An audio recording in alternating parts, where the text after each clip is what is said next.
Include these powerful books in your library.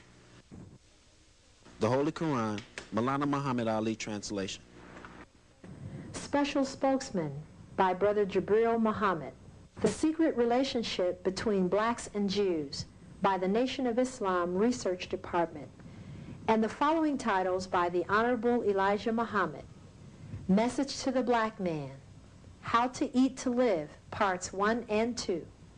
The Fall of America, Our Savior Has Arrived. Records, videotapes, and audio tapes. Subscribe to the Final Call newspaper, the most widely circulated black newspaper in the world, the Voice of Truth. Advertise in the Final Call newspaper and expose your message to an aware, action-oriented readership. Support the 3-year economic program launched by the Honorable Louis Farrakhan on October 7, 1991. Designed to address the critical needs of the black community in the upcoming years, your monthly $10 contribution will help to establish farms and businesses that will meet the necessities of life and lay the foundation for our economic survival. Send your $10 a month donation to the 3-year economic program, 4855 South Woodlawn Avenue, Chicago, Illinois, 60615. Careless lifestyles are killing us in droves across all ages. The merchants of death dump filth daily into our communities, and we put it into our bodies. It is best to make the most of this life and empower ourselves through healthful living. Let me share my thoughts with you on this special video. Call now to order. Get Farrakhan's program for better health and the story behind his bout with cancer. To order, call now. 312-602-1230. That's what I'm talking about! At last, the hottest book of the decade is now here. A Torchlight for America by Minister Louis Farrakhan is the long-awaited book that offers true guidance and solutions to problems facing America. Written in clear, direct language, A Torchlight for America is required reading for those seeking the truth. Order your copy of A Torchlight for America. Send $12 plus $4 shipping and handling, check or money order to Final Call Inc., 734 West 79th Street, Chicago, Illinois, 60620, or call 312-602-1230.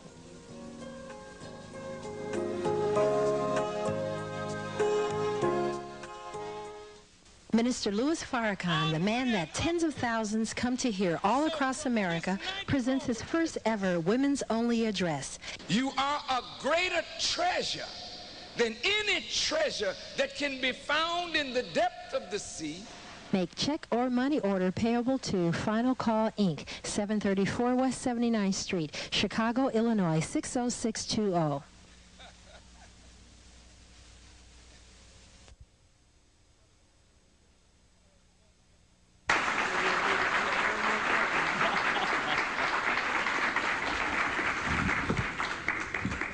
Bismillah ar-Rahman ar-Rahim. Alhamdulillah.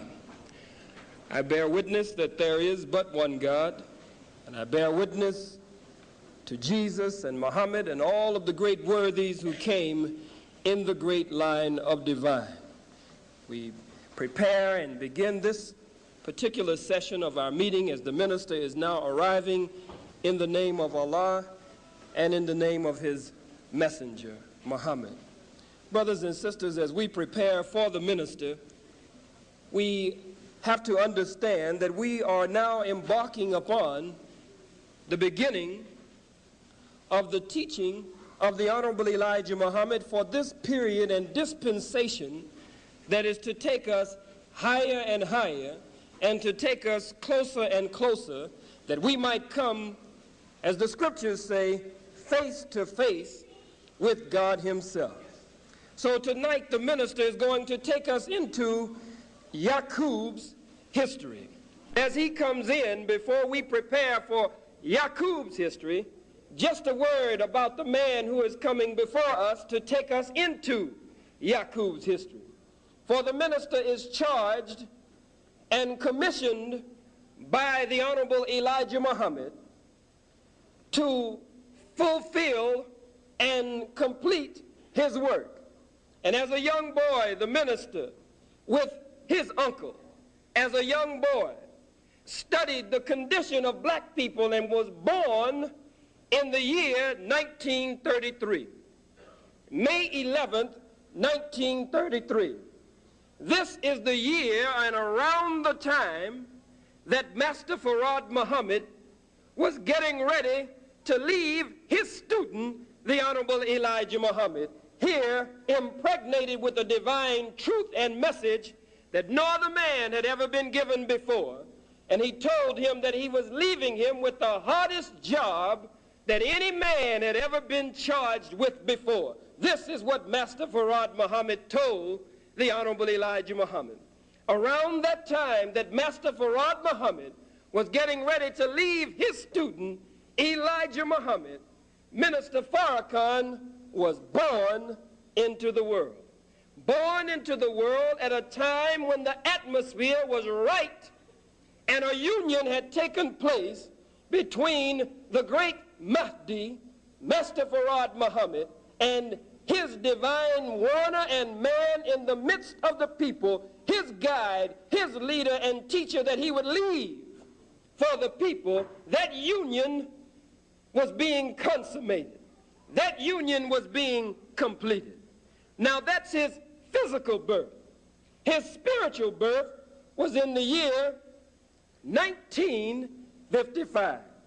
And from 1555 to 1955 represents 400 years, fulfilling the prophecy of the Bible of a people who would go into bondage for 400 years. Minister Farrakhan came to physical birth during the time that Master Farad Muhammad was consummating his divine relationship with the Honorable Elijah Muhammad, and he came to spiritual birth at the time in the very same year that the end of the 400-year period of our sojourn and under a system of slavery, suffering, and death under the worst and most cruel beast and enemy that the world had ever seen.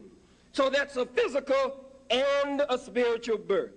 And as a young boy with his uncle, painting over the condition of black people, you remember he told us how he asked his uncle to help him up in a chair so that he could drink in the features of a black man hanging on the wall of his uncle, and that black man turned out to be the Honorable Marcus Garvey.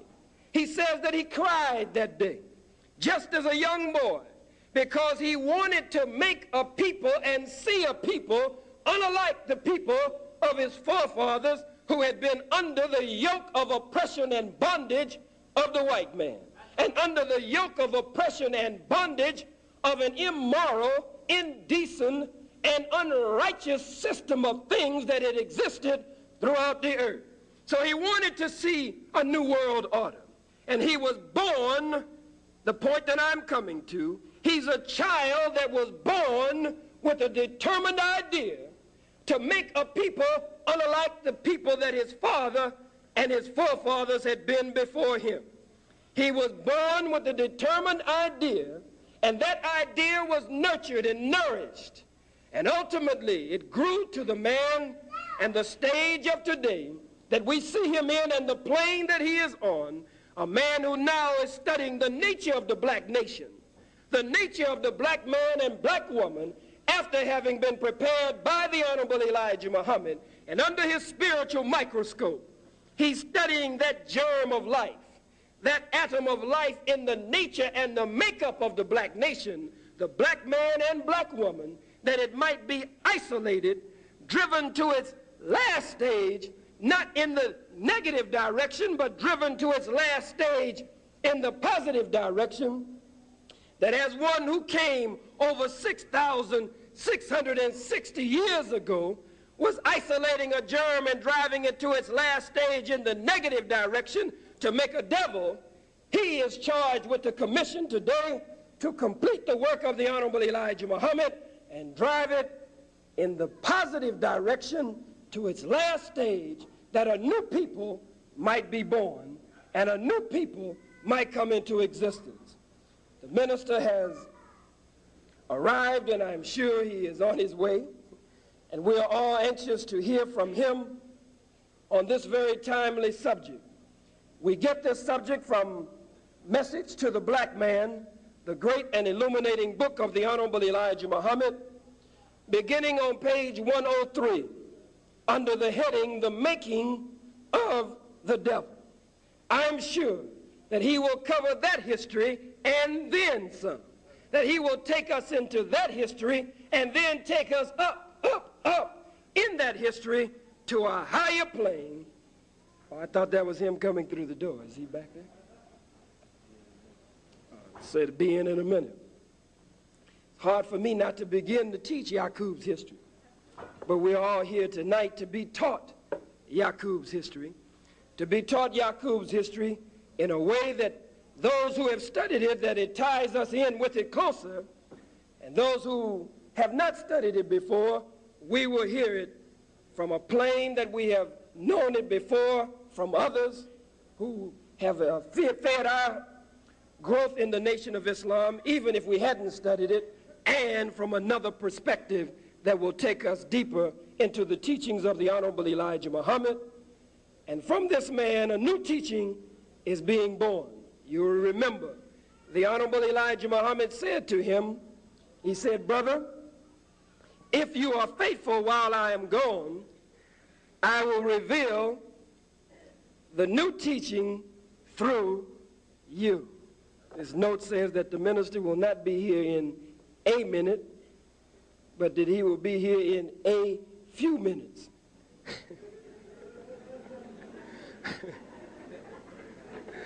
Which means that he's still on his way.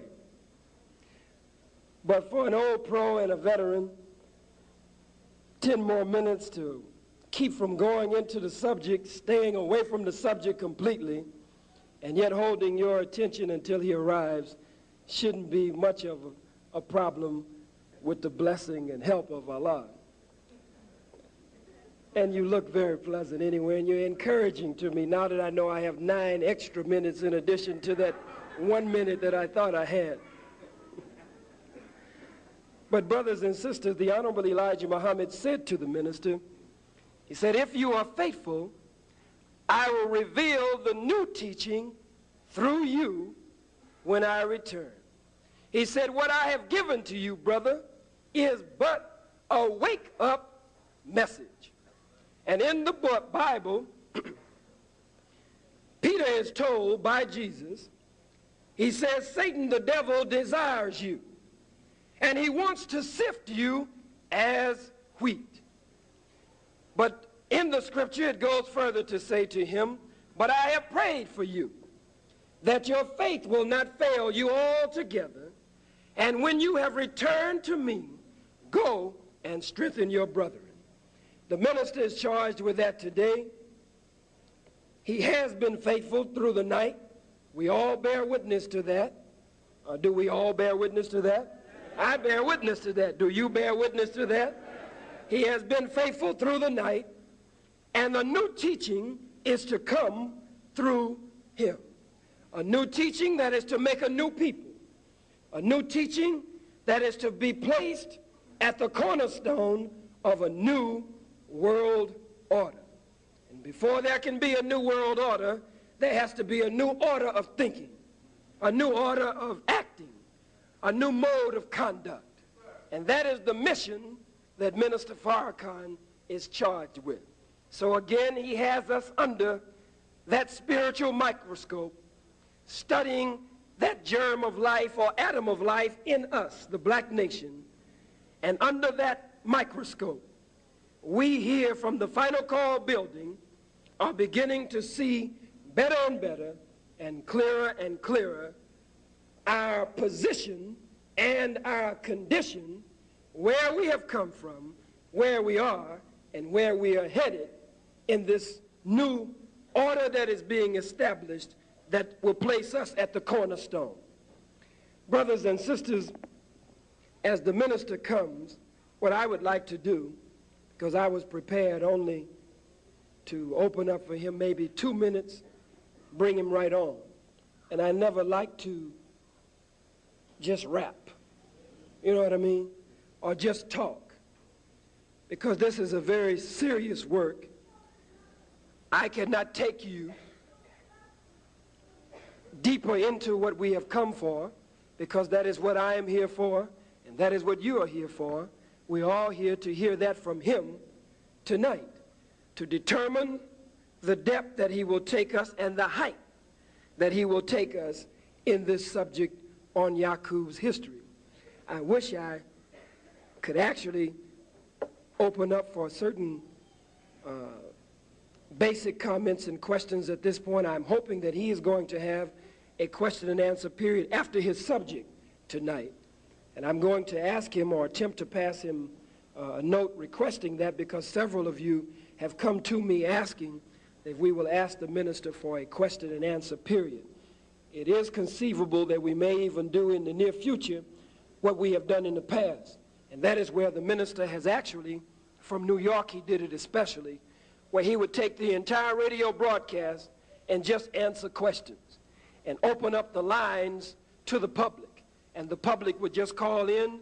He would not do a lecture that day. They would just call in. So and so and so from Harvey asked Minister Farrakhan such and such.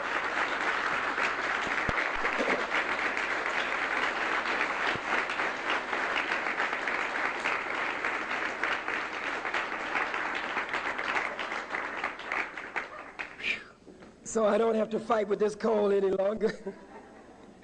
The minister is here, and as I said earlier, one who we look at today as one who was a child born of destiny, and from all that we have studied of him and know of him and have come to learn of him, was a child that was born with a determined idea to make the condition of his people better, and to isolate certain facets, certain factors in our lives, in the black nation, isolate it, drive it to its final and ultimate stage, which is to ultimately take us face to face with God himself. I present to you that one who is to complete and fulfill the work of the Honorable Elijah Muhammad in our midst, of making a new people for a new world order. Minister Louis Farrakhan, would you please receive him?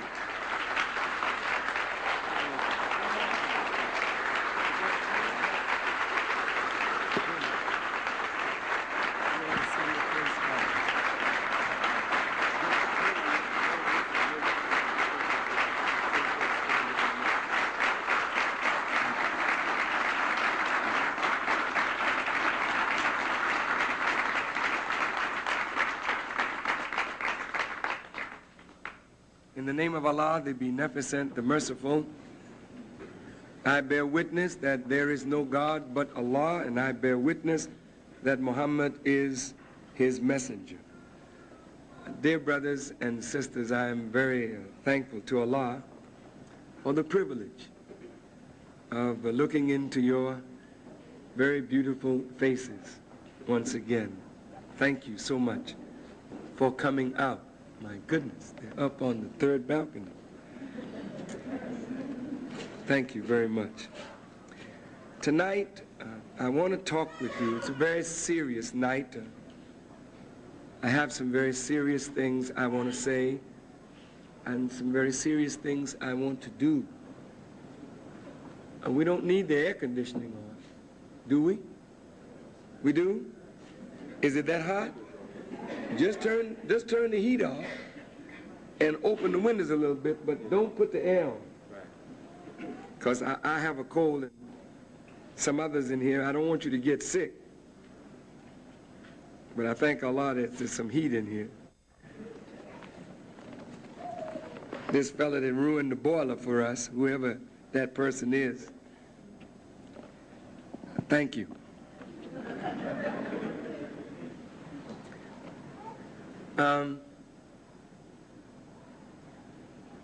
There is in the Bible and the Quran something that I want to share with you tonight. Nothing happens except by the will of God.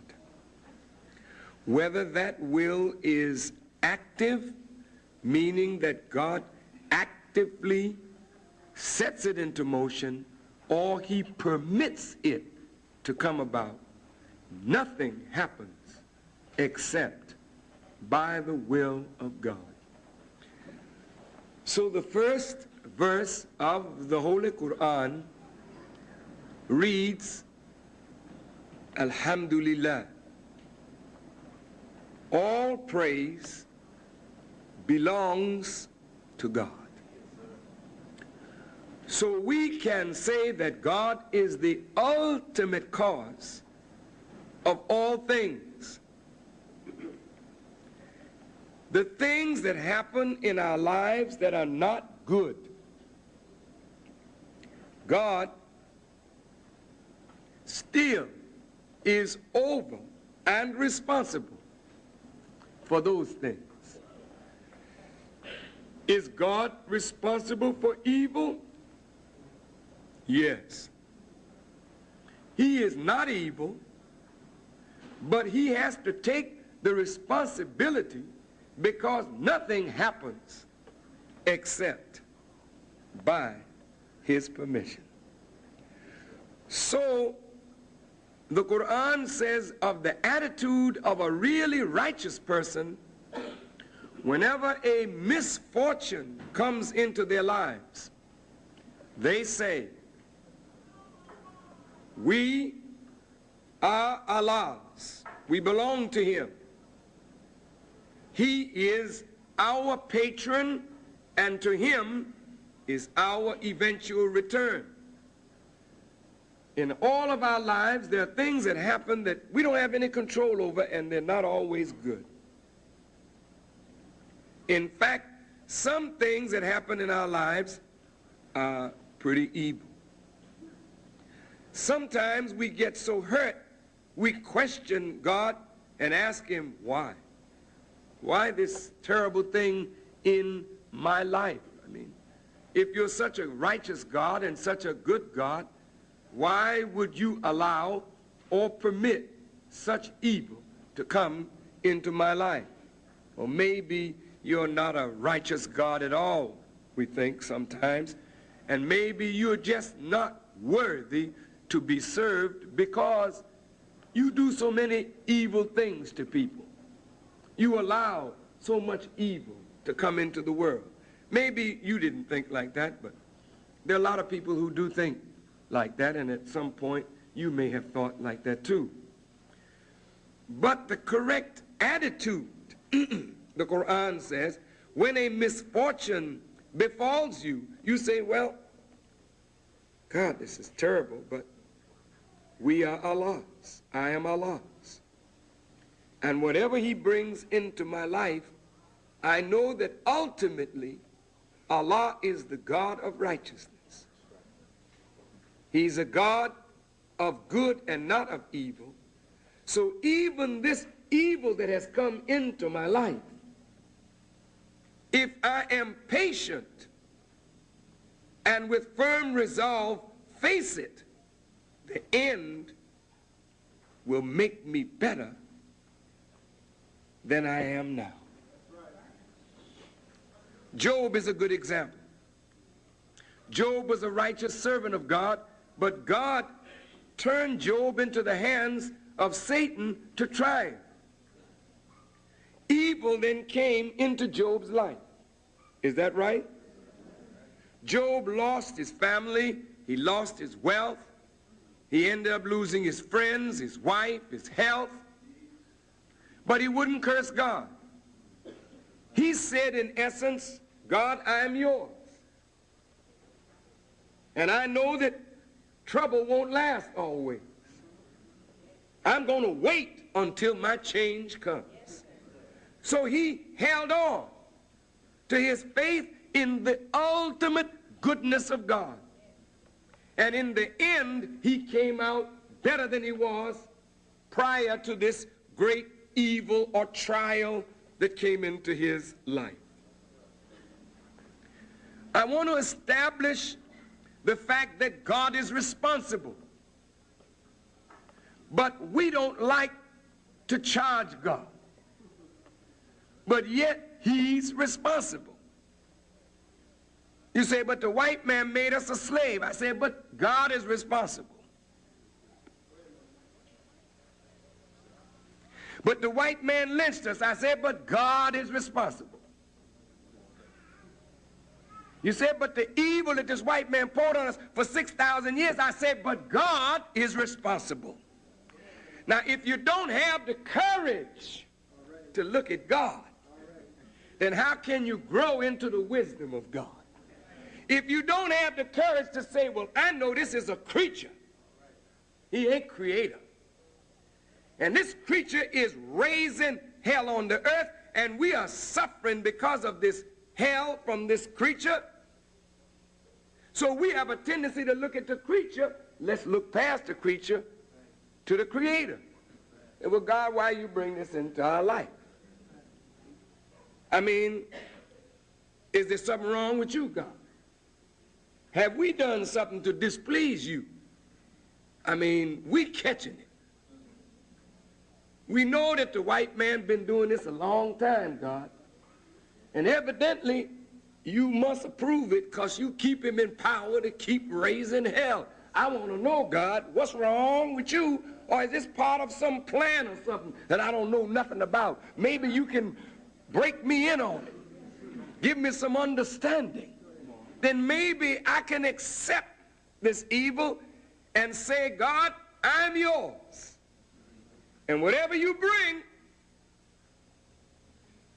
you are my patron. And to you is my eventual return. And maybe I can see past this evil into something ultimately good. Now that that fact, I hope, is established, move on to point number 2. Point number 2 is this. On October the 7th, you heard me say that this universe is created, as the Honorable Elijah Muhammad has taught us, in 6 periods of time. So the universe and we in the universe are under the number 6. God made man, right? Made the heavens and earth according to the Bible, 6 days. So the Bible and the Quran in this sense agree, but it's not a 24-hour day. These days represent billions and trillions of years. Now, this number 6 means dissatisfaction, imperfection, and incompletion. Anything that is incomplete, you cannot be satisfied with it. You don't half do a painting and say, I'm satisfied. Yes, sir. Yes, sir. Or wash the dishes, and you wash a dish or 2 dishes and leave the rest and say, I'm satisfied, I'm finished. See, nature does not allow you to look at that which is incomplete and be satisfied with that which is incomplete, because that which is incomplete is undone, unfinished, unaccomplished, imperfected. So it breeds dissatisfaction until it is completed. You agree?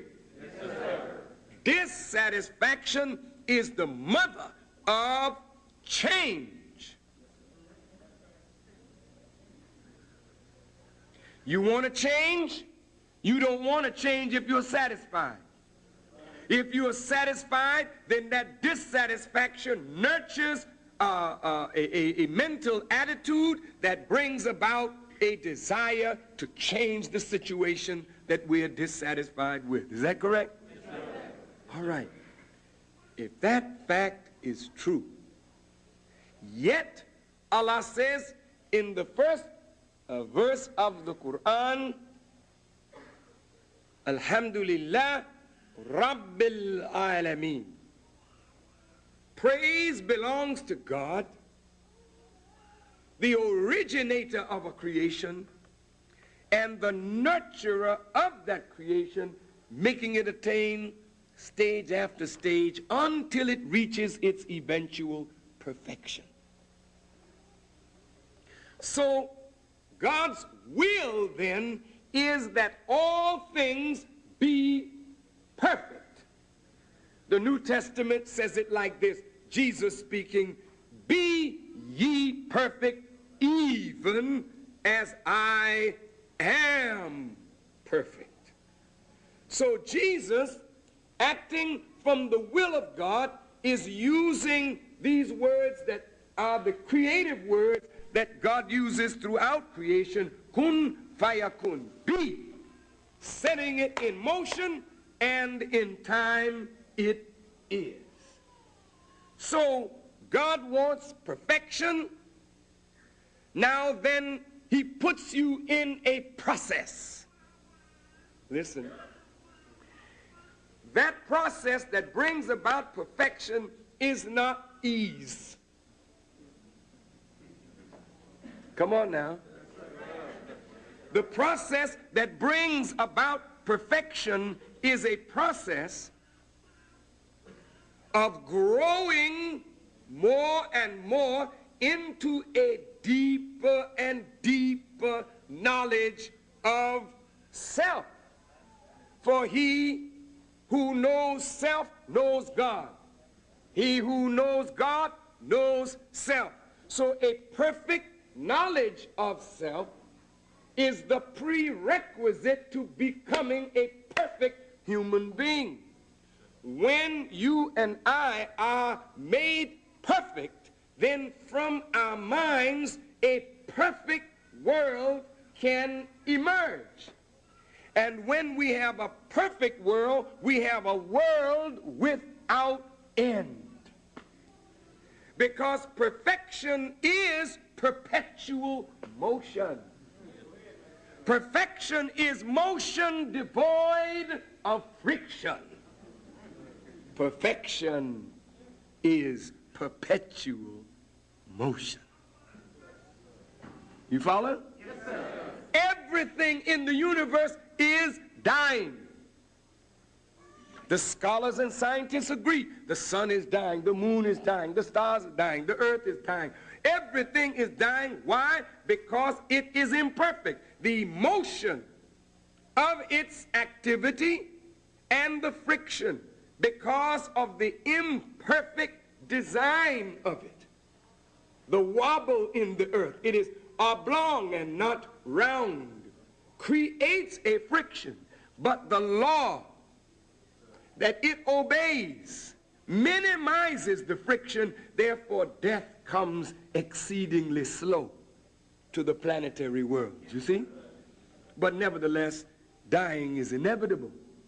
But if God wants a perfect world, and he said there will be a new heaven and a new earth, he has to make a perfect man, and from that perfect man will come a perfect world, a new heaven and a new earth. For man, with the power and the wisdom of God, can create and originate and reproduce creation. Yeah, you got a lot of juice, you got a lot of power, but there's something wrong with all of us. Something wrong. See, when God created the heavens and the earth, he created negative and positive. That dialectic is present in all of creation.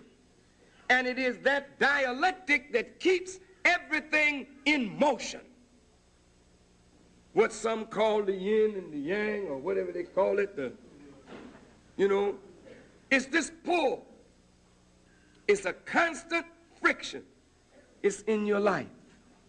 Every day we are in a struggle. And you're not struggling against somebody else. You're struggling against some force within yourself that circumstances manifest that you didn't even know exist. And then when you struggle and you are overcome by a force that is present in your own being, you learn something more about yourself. Oh man, I succumbed to that. I got to get the strength to overcome it. There's always a source for strength to overcome, but oftentimes we are overcome by something within ourselves. Now, I want to point something out to all the students of the Honorable Elijah Muhammad based upon his teaching, which is exceedingly profound. I want to help us to understand this. The Honorable Elijah Muhammad has said to us that, of course, black people are the original people of the earth. I don't think any wise scholar today will argue with him. That was not given to us for racist purposes. It was given to tell you and me that we are the base and the origin of life in the universe. That's wonderful to know, that all human beings have their origin in you, and you have your origin in God, but still you need to be perfected. And God has put original man on the path and in the process that will ultimately give him the most profound knowledge of himself. The Honorable Elijah Muhammad says 66 trillion years ago. That's a long time. One of our scientists, who was a god named Shabazz, he wanted to get all of the people of the then called moon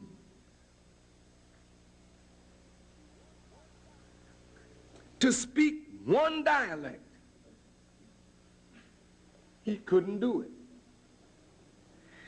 He became frustrated. He decided to destroy the whole population of the planet.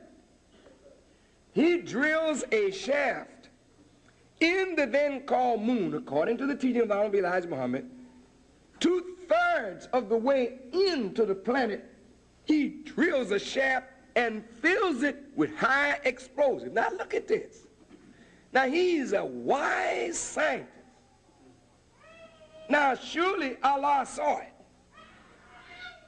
Surely Allah knew it.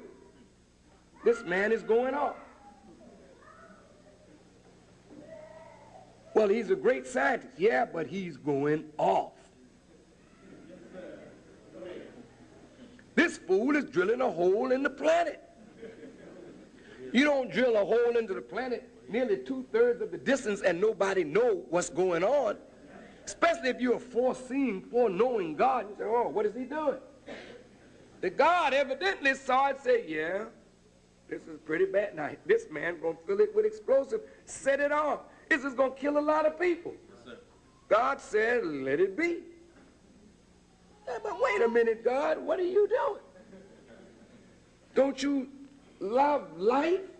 Don't you have any compassion for human life, God? I mean, you're going to let this nut destroy the planet? He said, let it be. So the man set it off and blew a piece of this planet off. And the Honorable Elijah Muhammad said it went out. I think it was 10,000 miles from its original pocket, right? And dropped 12,000 and dropped 36,000 miles until it started rotating in its present orbit. Now here's the Earth and that moon out there.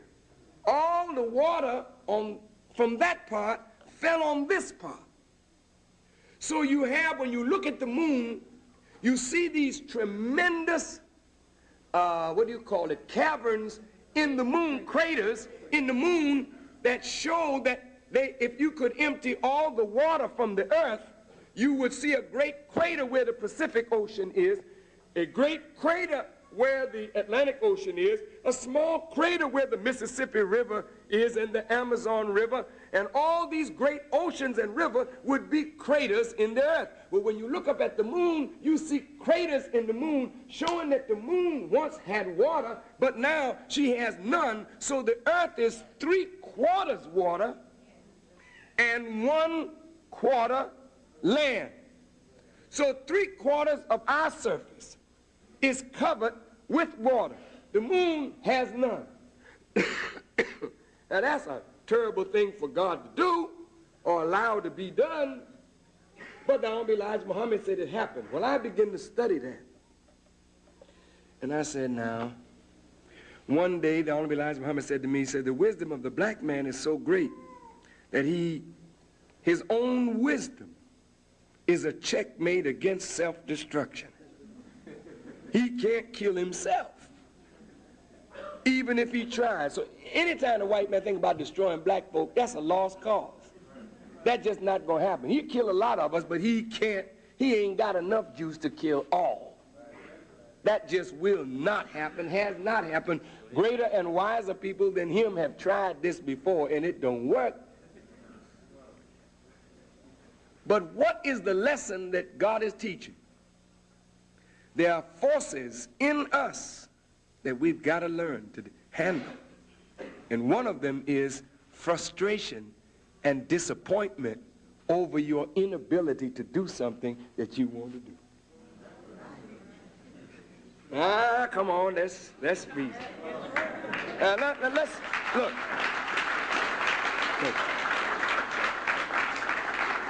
Now, every one of us want to do something in life.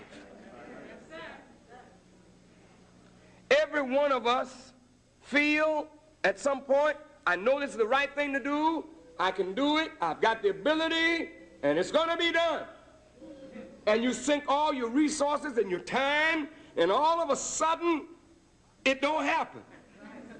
How do you handle that? How do you handle frustration? How do you handle the bitterness of disappointment when you are unable to meet your own expectation from yourself? Now, a great scientist went off, and he worked out his frustration by killing up a lot of folk. But look at the hand of God. I want to just give you an idea of what I'm coming to something. Just bear with me a little bit, just a little bit. God's wisdom is so far-reaching. He said, let it be. Oh, I don't know how many millions of lives were lost, but what was good out of an evil circumstance was that the moon was made. And that moon now, trying to get back the water that it lost, continues to pull on the waters of the earth, bringing us the clearest sign of equality. And so we put the moon in the flag. Look at this. Now this is the flag of Islam. Oh boy, y'all got it pinned. I understand. I ain't gonna fool with that. But here's the crescent moon. Now if it was so evil, why would it be in the universal flag of Islam? Yet the man that did it went off, but God said, I know what he knows not. He's going to go off, but what he does, I'm going to allow that evil to manifest something good and beneficial to life itself. So even though millions of lives may have been lost in the process of getting a better knowledge of self, something better was produced that can prolong life. So the loss of life in acquiring knowledge is justifiable. Ooh. Ooh. Jesus gave his life for the truth. So truth must be more important than the life of such a holy and righteous servant of God as Jesus. Knowledge and truth is above your life. So men and women give their lives for the sake of truth. Is that right? Yes. So then if lives are lost to bring us closer to the ultimate truth, the perfect knowledge of God and self, then that is a magnificent sacrifice that will ultimately show that there is no life that is not in vain. That life was spent for the purpose of getting a better knowledge of self and a better knowledge of God. Now, disappointment is something that you're still wrestling with. How many times have you been frustrated? And the power of frustration actually twists your intelligence. Come on now, let's reason together. I'm coming to something. I just want you to bear with me. Just relax now, because I ain't going to be here too long, but all night. I mean, no. Y'all with me so far? Look, have you seen frustration actually twist your intelligence? Have you seen people get so frustrated that they do things that later they regret and they think it's very rational? The people that commit suicide, I mean, they have a very rational reason to them. And they write it down, "Dear Sam, I'm so frustrated with life. I've tried so hard, so I'm going up on the Sears Tower today and end it all. May God be with you."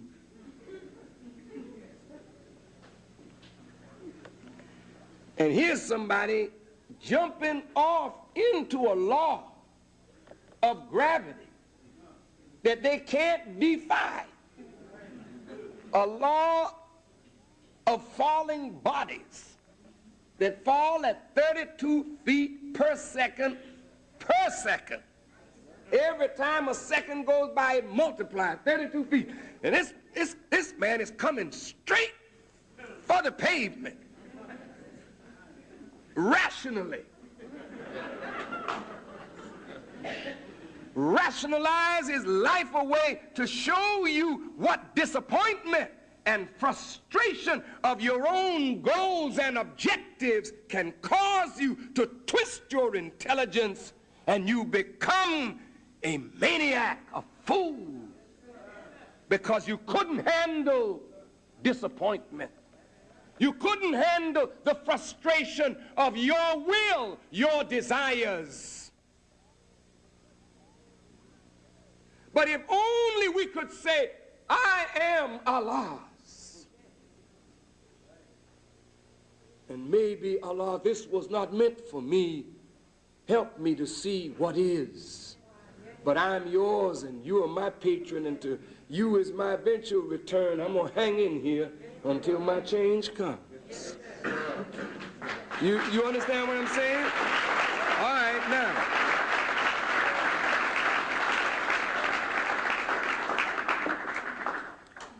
But as black people, we got a lot wiser, because we learned that even the scientists, the holy wise scientists, the gods, can get frustrated and blow their minds. So that means nobody's safe. Nobody's exempt from trial. Let's move on down. Just picking this up quickly. 50,000 years ago, the Honorable Elijah Muhammad told us that there was another scientist named Shabazz, one of the gods, who, when we say gods, I mean a man of supreme wisdom, great intelligence, and power. He wanted to make a people close to nature that could conquer the jungle life of East Asia, which we now call Africa. The other scientists didn't agree with him. And instead of his submission to them, he rebelled. He said, "Hey, look, I know this can be done, and I'm going to do it." Well, you know, some of us are like that. Some of us have determined ideas. Everyone else may disagree with us, but we say, I don't care. I'm going to do it anyhow. Whatever the consequences, I'll take it. So, I mean, you like that. So these big boys, they like that too. So this man had a determined idea. Say, he's going to do this thing. They said, fine, but you just won't do it here with us. You take your family down into the jungle of East Asia, and you go ahead and make your people. Well, he did. He went. And he experimented with human life. And the Honorable Elijah Muhammad said, that's the origin of kinky hair. Your hair wasn't always like this. Your nose wasn't always this flat. Your lips wasn't always this thick. This is the work of a scientist of ours who wanted to strengthen the black man in such a way that he could conquer the life of the jungle, the wildlife. And we mastered that thing. I mean, you go to Africa now, your people have mastered that. They can trap the lions, trap the animals, master the animals. They live with the animals. They mastered the jungle life. But look at the toll that it took on. I mean, now Shabazz's people are the laughing stock of the whole world because he made you different from other black people. The whole world is full of black people, but not black people like you. You got black people in Africa today that have straight hair, real dark, keen features, ain't never been mixed with a white man.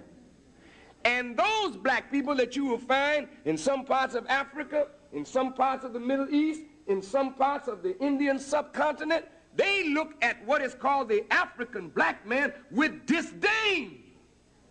You are scorned and hated all over the world. No, nobody like this kinky, woolly-headed black man.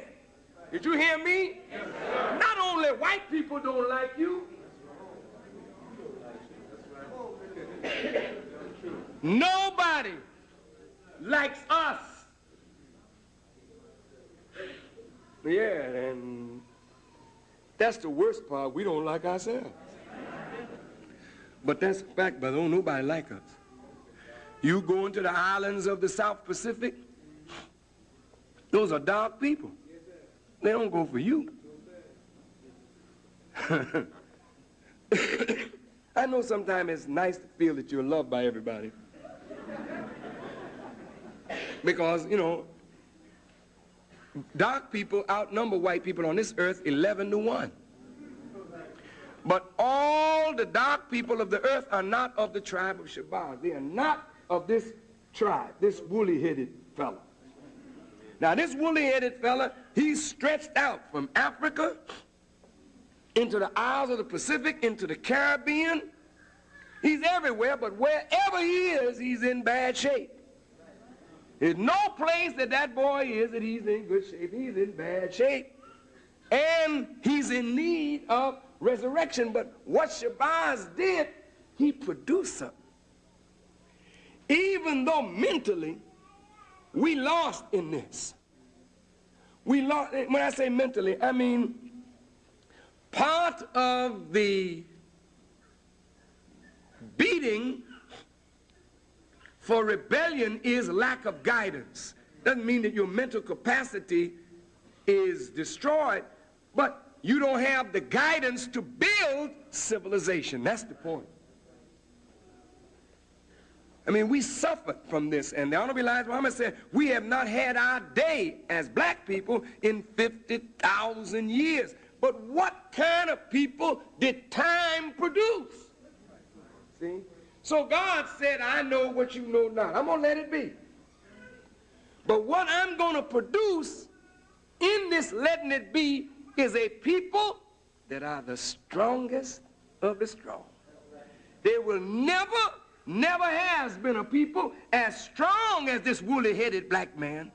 I'm talking about physical construction. I'm talking about construction of his skin, his blood, his bones. This is a super phenomenal being that he's made like nature itself. You know how nature is? Nature is indestructible.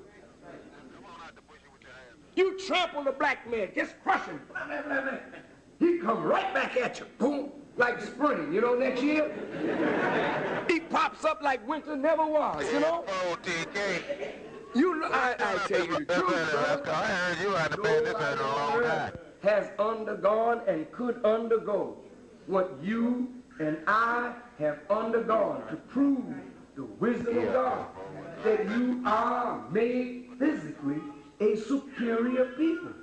And all white folk, they're scared to death of you. That's right, that's right. It's really fair. We don't like these black folk. Why you don't like them? Because, good God, if we turn them loose, we won't exist anymore. That's why we don't want them messing around with our women. Because if they get our woman, there ain't no more of us. One drop of them cats' blood, and they changed the thing up. Hell, we even come in the black neighborhood and get a black woman, and we can't make a white child even though it's our seed. She fixes my seed up till it's like them. You're just powerful. They're afraid of you. Genetically, biologically, you're really superior. And that you should know. But in terms of guidance, you are inferior. And that's only for a season and for a definite reason. Now let's move on quickly. Now this black man, look, now let's go on. We're going to say something here. I want you to think about it. In these last lectures I've been given, I wanted you to see that evil didn't start with white folks. That's what I'm trying to say to you. Evil didn't start with no white people, man. Evil been here a long time. And if the white man came from us, then he is the manifestation of something that is wrong with us. Now let's get to the nitty-gritty of this thing. Y'all all right? Yes, sir. I want you to hang with me just a couple more minutes. Now, remember what we said in the beginning. God wants man perfected. Man cannot be perfected unless he's tried under every circumstance, and he is fully manifested. Now, the Honorable Elijah Muhammad said to us that Bible and Quran, these books, are written in cycles of 25,000 years. Some of our holy scientists, the book of Revelations, call them the 24 elders. But these scientists, there are 23 of them that actually do the work of writing the history. And they don't write it like they go in a book and write down, this is the way it's going to be 5,000 years from now, 10,000 years. We're just making something up and we'll put some abracadabra on and say, let it be. No, these are scientists who can listen to the thinking of the people. They listen to your thinking. Then they multiply your thinking and show what your thinking will produce in actual events. And what these events will produce in men that will shape these events, and men that will come out of these events to do this and this and this. And before you know it, they've written the history of the entire nation.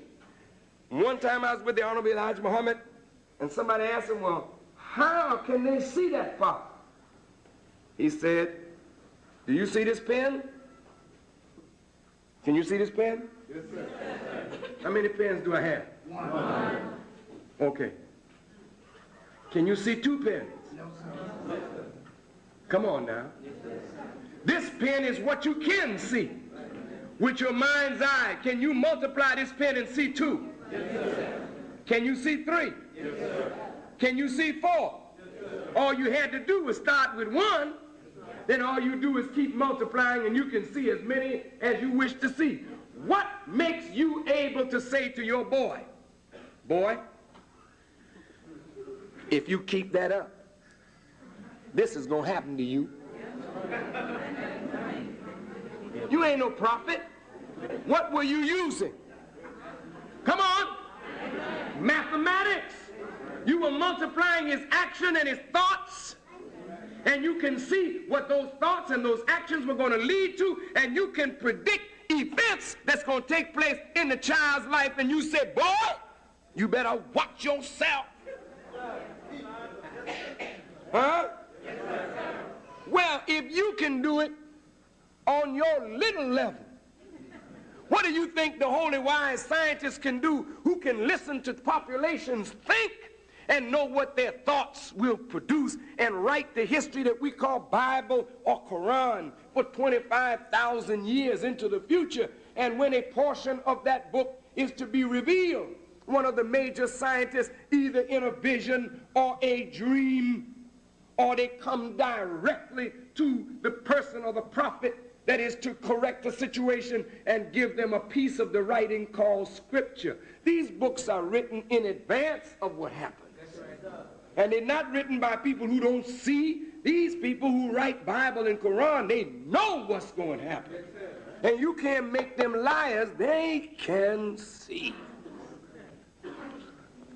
All right, now listen to me well. It's very important.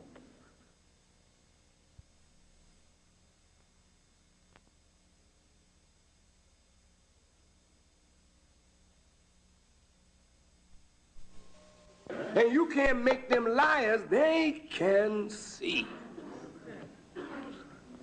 All right, now listen to me well. It's very important. Everybody all right? Yes, sir.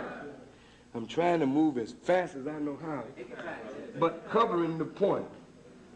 I'm coming to something very significant. The Honorable Elijah Muhammad says when the scientists went out and sampled the thinking of the people, they saw that in the year 8,400 of this present cycle, a man would be born named Yakub, born with a determined idea to make a new people on this earth, a new people that would be strange and different from any people that had ever been on this planet before. And that this people that he would make would rule with a contrary civilization that would wreak havoc on the earth. And when they brought their findings back to Allah, the judge, he looked at it. He could have said, we don't want this. He said, let it be.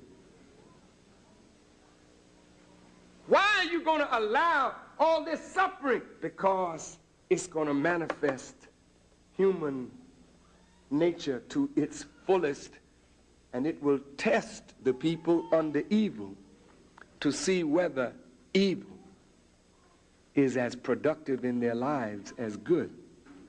So that at the end of this experiment, each of them will know that evil is not the way that they should go, but you must choose righteousness.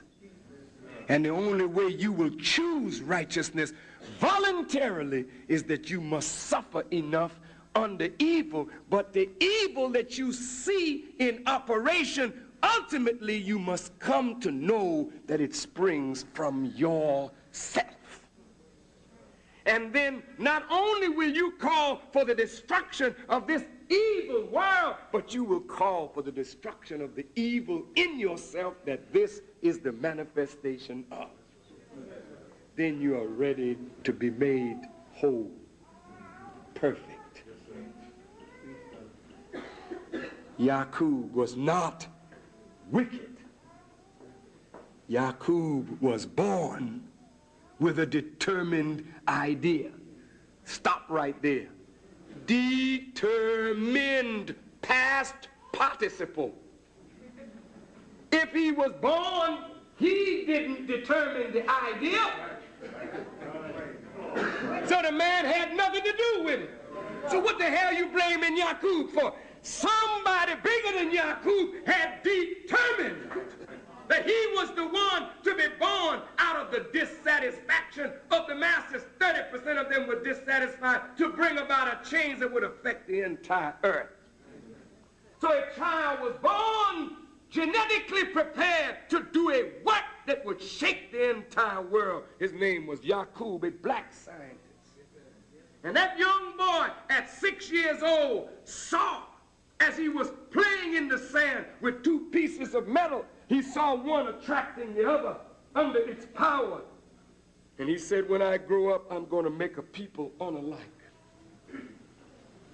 who will attract the original and rule it. Before he was 18 years old, or at 18, he finished all the schools of his day. And he studied biology, genetics. And he discovered in the germ of the black man that he could produce color. We don't call you colored. We call you black, the essence of all color. And at one time, there was no brown. All right. That's right. There was no red. All right. There was no yellow. Cage. It was just us, the original people. Now you say, well, I don't believe that. How old are the Chinese? Tell me what their calendars say.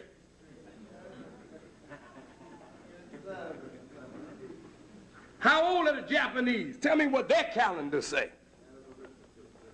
They're not but a little over 6,000 years old. The Indian, the people that you call Indians, they are not the brown man. They're not the yellow man. They are the so-called red man, but they're not red. They're original people. They predated all these other races on the earth. They and us are original people. Well, how long have we been here? Well, we don't have no calendar.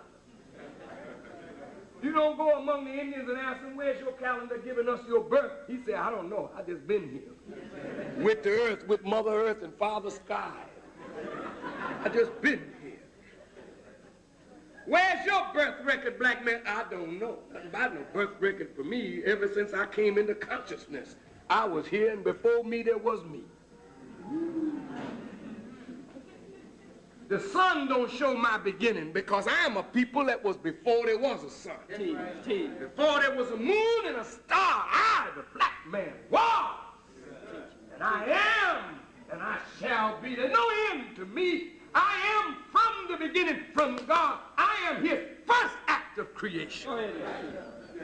But I was imperfect. And he put me in the process of perfection. Therefore, I had to experience everything of myself to have a complete and thorough knowledge of myself. Because only when I know myself perfectly and completely can I be made whole, and from me a perfect heaven and a new earth that have no ending will come into existence, but I must be made perfect. So Allah said that in the beginning, that I would be perfect, we would be perfect, but we didn't know the process. There was a lot of pain involved, a lot of death involved, but all of that death served the process of life, because it gave us a greater knowledge of truth and understanding of self and understanding of God. And so in the Quran, listen, Muslims, God is talking to the angels. And he said to the angels, I'm going to place a ruler in the earth. Yes, sir. And the angels start talking back to God. What are you going to place in it except that which will create mischief and cause the shedding of blood? We extol your holiness. We know you're holy. We know you're righteous. But why would you do a thing like this? He said, I know. What you know not, let it be. So the Honorable Elijah Muhammad said, a white man was grafted from you. Right. He's called a sucker. Come on. Now, I'm not being vulgar. He's a sucker. Yes, sir. What is a sucker? Something that has no root in itself. No root. So you cut into a tree that is sucking from the earth, and you graft a shoot into the tree, and then it sucks from the life of the tree to make its own life. Paul said, come on. Paul said, you should not boast against these, for you were a wild olive branch grafted in among the original. This is the white man. He's not natural. He was grafted into a people that were already here, and all the life that he got, he sucked it from you and me, and our Father talked back to me.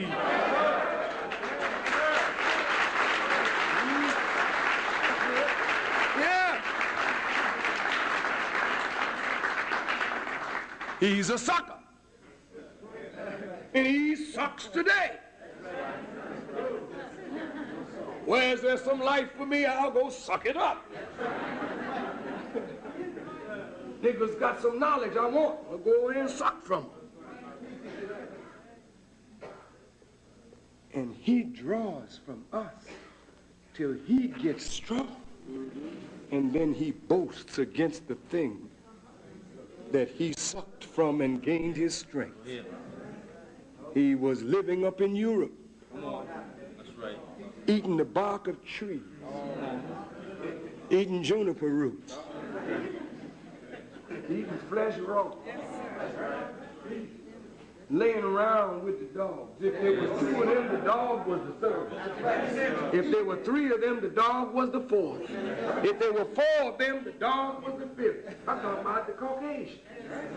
In the north, in the cave, facing the north, didn't see the sun rise in the east or set in the west, and since you don't have no light in a dark cave, he grew hair all over himself like the other animals. Listen! Listen, black man, I ain't got time to mock no other human being. I just want you to know what came from yourself, so you know what's in you. A beast came from you because there's a beast in you that you got to get under control. But the white man is the manifestation of all the crap that ever was in you and in me. You're looking at it walking around now. It got flesh and form. And it give you hell because that evil of yourself gives you hell. God wanted you to see evil from yourself in a living form. Then he would put your true nature to sleep to allow the weaker part of yourself to dominate you, to show you why you must gain control of the weakness of yourself, so that in getting control of the weakness of yourself, you've already conquered the white man, because he came from the weakness of you. Yakub made him, and I mean he made him. Yes, grafted him out of us, starting with the brown and the yellow, then the white. Every one of them, he made them liars and murderers. So the white man is born a liar. He's born to murder. He's got a propensity to murder. He asks himself the question, why do I kill like this? I'm not like any other species, any animal. The animals kill because they're hungry. I kill for the love of killing. So the Bible calls him the blood shedder. He don't care nothing about life. No, sir. He's the destroyer of life. I'm talking about the Caucasian. The prophets came to him, he killed them. That's right. That's right. So the Honorable Elijah Muhammad said, he's the real devil of your Bible. But he's the devil that didn't come out of space. Came out of you. Let me talk about this devil a minute. Look, man. What I'm trying to get you to see is not something to hate white people. Right. That's not the point of this lecture. No, sir. Point is that the Quran says, I created color. This is God talking. I gave you your different hues. See, he's telling you, my hand is over Yakub's. My mind is over his. I wanted you to see that as I produce color in the plants, and I produce color in the flowers, and I produce color in the rocks. I can produce color in life, in human life, but I have to bring it from an original source, and you are the source from which all human beings of color came. But he didn't bring them out of you for you to masquerade superiority or for them to walk around inferior. He says, I made you into tribes and families that you may know one another. See, God puts knowledge above it all. Yes, it's painful. Hell yeah, it's painful. But there's no price too much to pay for knowledge. The more you know, the stronger you are. The more you understand, the more power you can extract from what you know. Then there is no barrier before you become God. The thing that impedes you from growing to God is the impediment of your lack of knowledge. Therefore, when God introduces himself in the Quran, he says, Alif Lam Mim, I am the best knower. You want to come to me? Come up in knowledge, but there's a price you got to pay. I know I'm running over this quickly, and I should really take my time, but time is against us all. The Caucasian had to have come. If the Caucasian did not come, we would not have today this profound knowledge of ourselves. For in looking at this man, we see the worst of ourselves. You actually have the capacity to outdo him in evil because you are the original. And today you are outstripping the white man in the manifestation of wickedness. This white man that ruled you showed that you got evil in you because he couldn't bring it out of you if it wasn't in you. See, he made a freak out of you. Look at this, look at this, look at this. You, the original people of the earth, walking around, twisting. How did that happen, brother? How did you get to be such a funny fellow?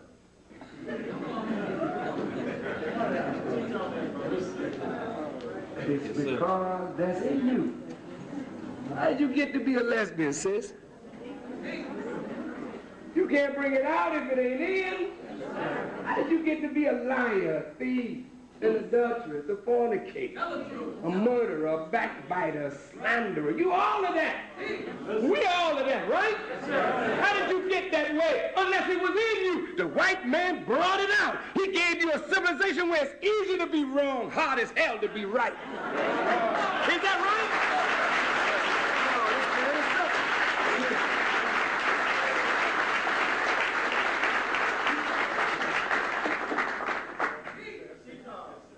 You do right in this world, you catch it.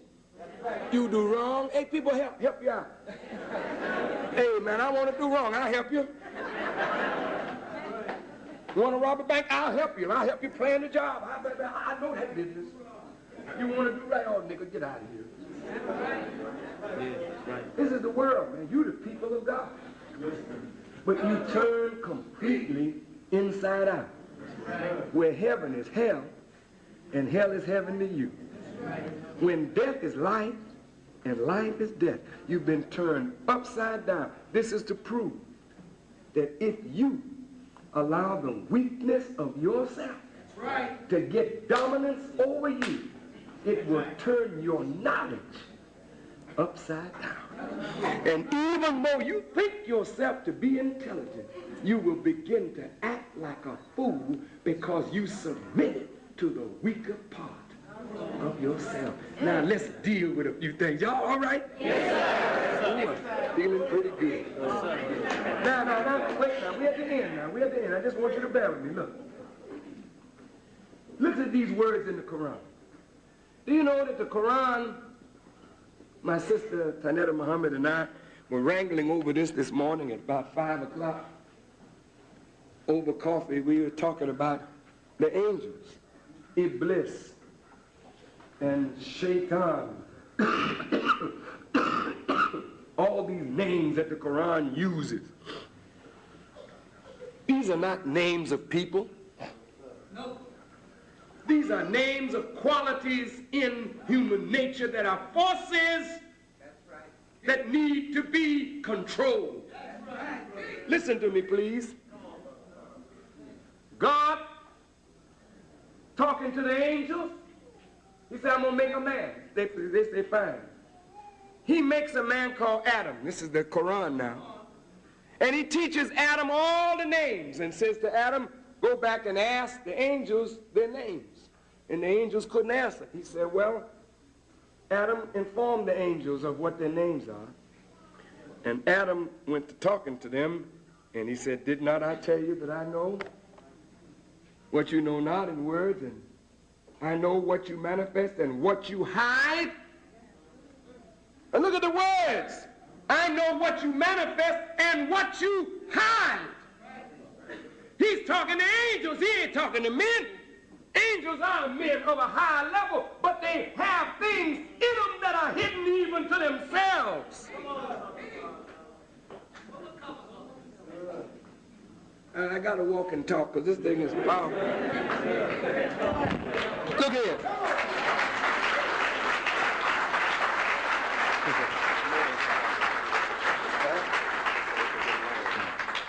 Everybody all right?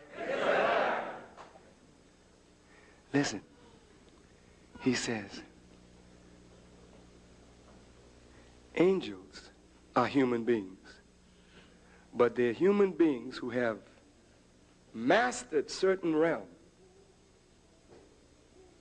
that they willingly obey God. That's right. That's right. You know when the Quran says, Sister Muhammad, that, O soul that is at rest, well pleased with thy Lord well pleased with thee, and you are in such oneness with God that you're in perfect obedience to him, then you're on an angelic realm, even though you're a human being. But there are things, even in the angels, that they didn't know that were there. And so God, listen to this, made Adam and told the angels, bow to him.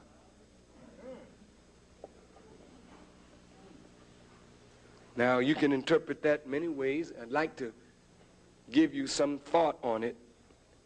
I know that the true interpretation is only with Allah, but nevertheless, we are, as students, can look at what God has revealed to learn from it. All the angels were made to bow to Adam. What is that telling you? All the forces in existence are to submit to the man. But Iblis did not. Is Iblis an angel? Or is Iblis a force that comes up in us, that robs us of the ability to submit? Let us see. Iblis did not submit. What was wrong with Iblis?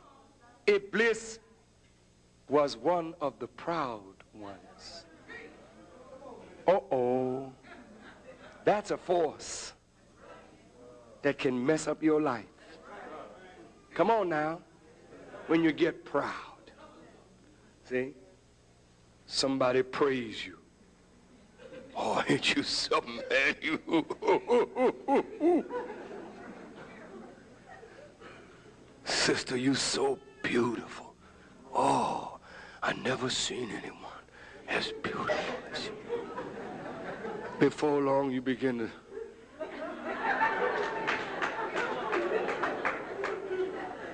then you begin to look ugly and don't even realize how ugly you're looking, because real beauty ain't nothing on the outside.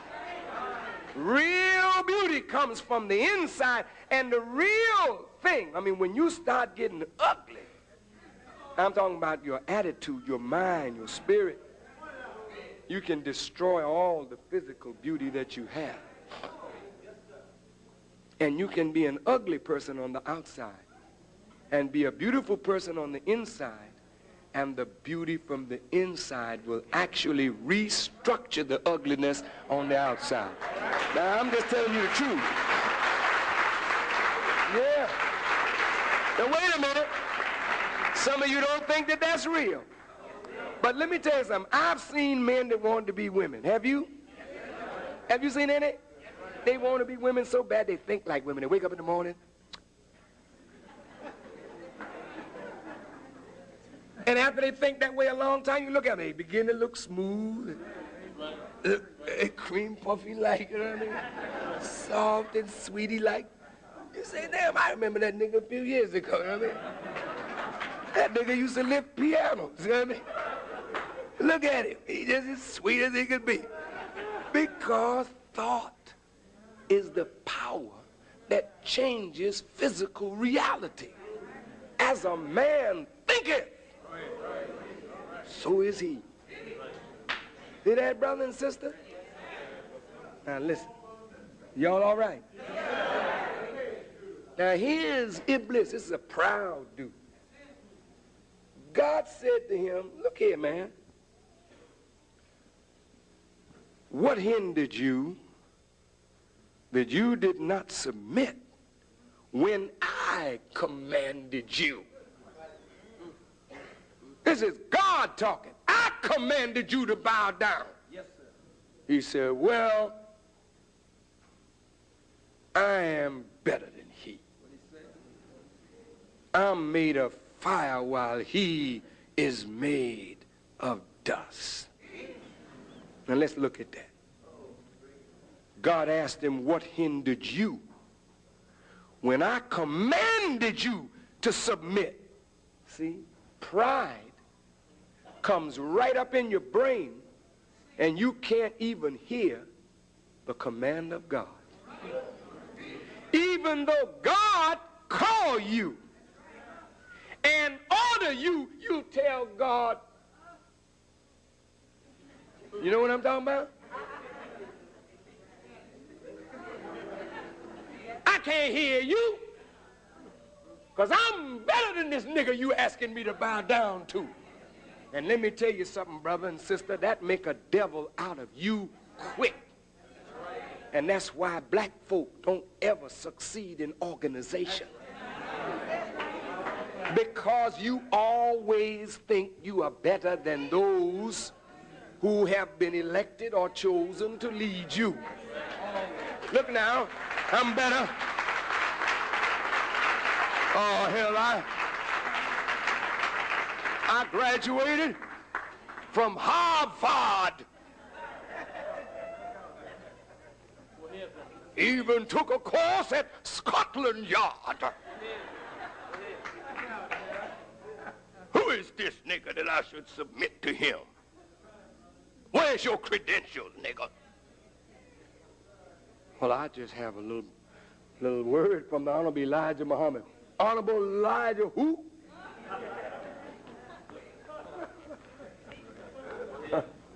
Yeah, I got to fix this tie around.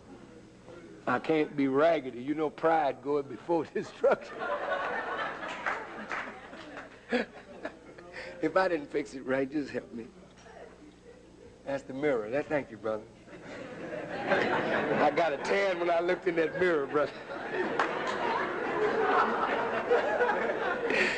Everybody, come on, now, let's finish this subject, because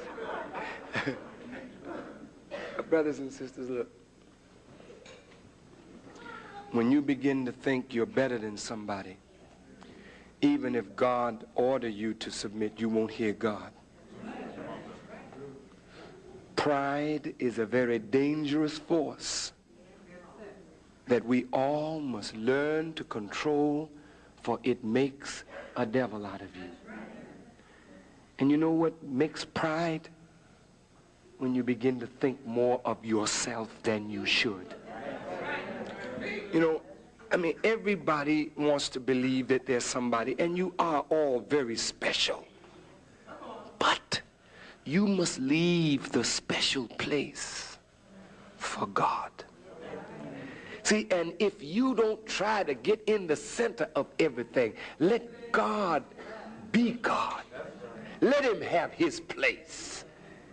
And you recognize that whatever your place is, he knows it better. So guide me, O Allah, to my place. Because I can only be comfortable in my place. But then suppose I want the uppermost seat in the house. See that seat there? That one is mine. Huh? Then God come in and assigns the seat to brother. Brother, sit down in this. What? God ain't got no sense. He can't see. Why, that nigga, I know him. And before you know it, you set yourself up to opposition. Now you've become Iblis. Iblis is only a proud, rebellious spirit, but now that spirit becomes Shaitan, Satan. Because now your evil is not confined to yourself, you're going to spread it around now. So then you go to somebody else. Now see? Look, wait. You see that person that's sitting in that seat? I'm going to tell you something about that nigga. I know. You understand? Why? He smokes reefer. Yeah. Well, I seen him downtown the other night. See, now the evil out of this comes out of pride, and then envy is making a devil out of you. Because now you're working actively against somebody in an evil way. This is not the way of righteous people. But that's put in the Quran to show you how men of power can fall. Now, brothers and sisters, we've had 400 years to live under white people. We know them pretty well. This is a wicked, jealous-hearted people. It's not their color that makes them that way. It's the way they were taught by Yakub. They were taught contrary to good. They were taught to exalt their color. They were taught to rule. They were taught never to submit to the darker people. And if you look at white folk, I mean, they can't stand to have a black foreman, a black boss. Nothing black over them. They'll work to tear you down because inside they were taught not to bow down to nothing black. And their whole religion, their education, their politics revolves around putting darker people under their foot.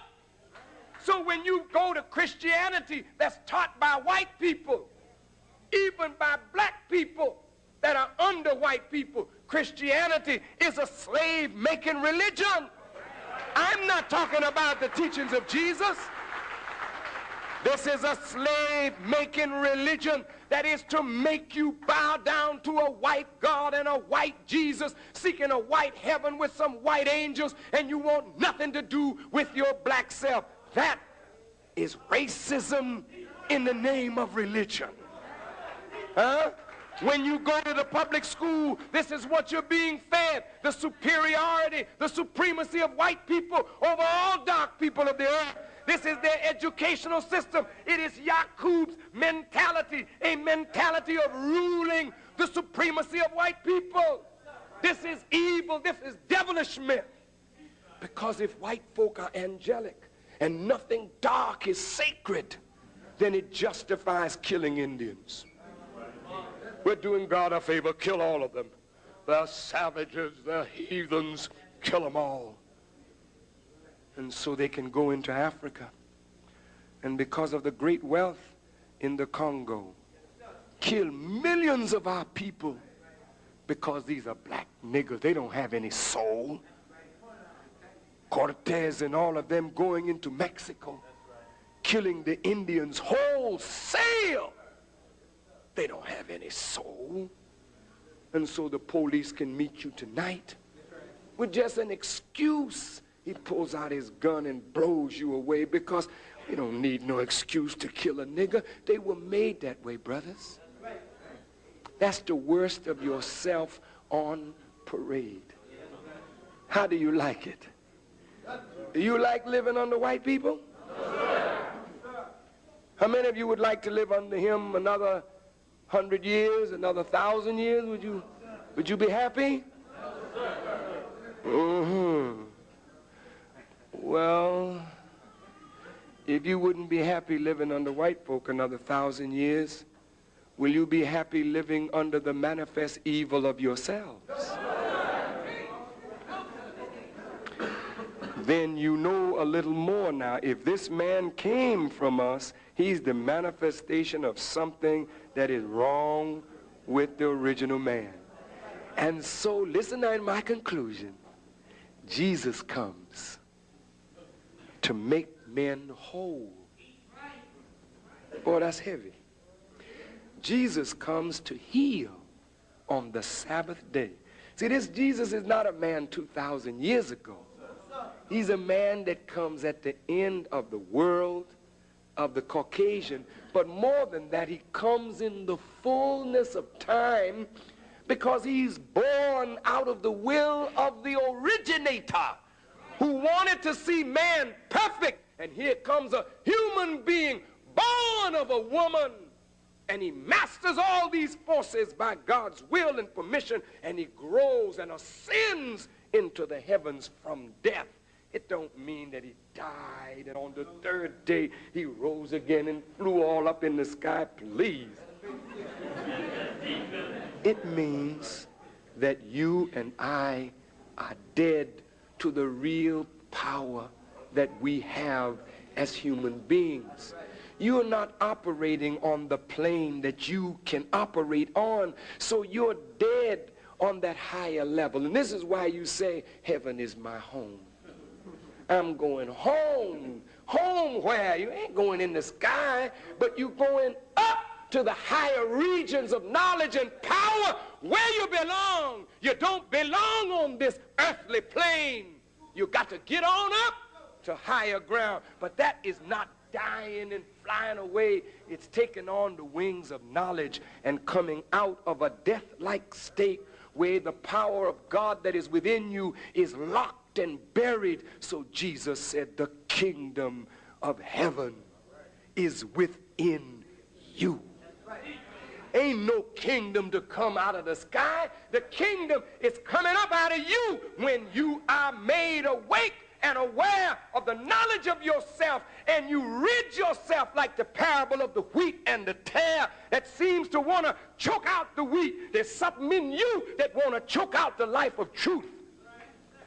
It ain't nowhere else. It's in you. It's that pride. It's that vanity. It's that envy, that jealousy, that niggardliness, that desire to compete with God for the uppermost place, the uppermost seat. That's Satan working in you. That's Iblis that has become a devil. You got to choke it, pluck it up, pull it out.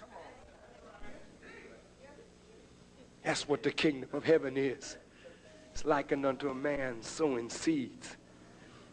And an enemy crept in the night and sowed tares in among the wheat. See? A man is coming and sowing truth into your heart to wake you up. And then from your own heart, here comes a whisper. You let that man take your reapers away from you, brother? I knowed I was coming in to hear Farrakhan rap tonight, and I had some crack in the glove compartment. His Farrakhan has talked me out of my crack. But the minute you get out the door, a whisper comes up from the heart. The hell he did. I'm gonna go and crack that glove compartment, and I'm gonna get me some crack tonight. I'll hear Farrakhan tomorrow. See, there's a whisper coming up from you. I know I'm wrong to want that brother's wife. I know I'm wrong to want that sister's husband. I know I'm wrong to want to do this to deprive my brother of honor. I know I'm wrong to envy him for whatever he has, but I just can't help myself. Oh, shut up. You can always help yourself if you want to.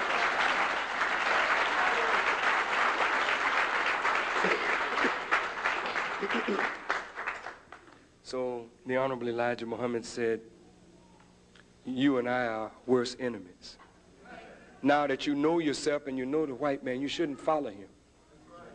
We can't follow white people, brothers and sisters. I listen to them preach on the radio and television. I listen to them. I get some things from them sometimes. But I say, I can't follow you with your, you don't have the depth. You know, you trying to get the spirit that I'm born baptized in. I see you, you know, but I can't follow you. You've got to follow us today. You can't follow white people in their madness. You must follow God today. Now, beloved brothers and sisters, you know,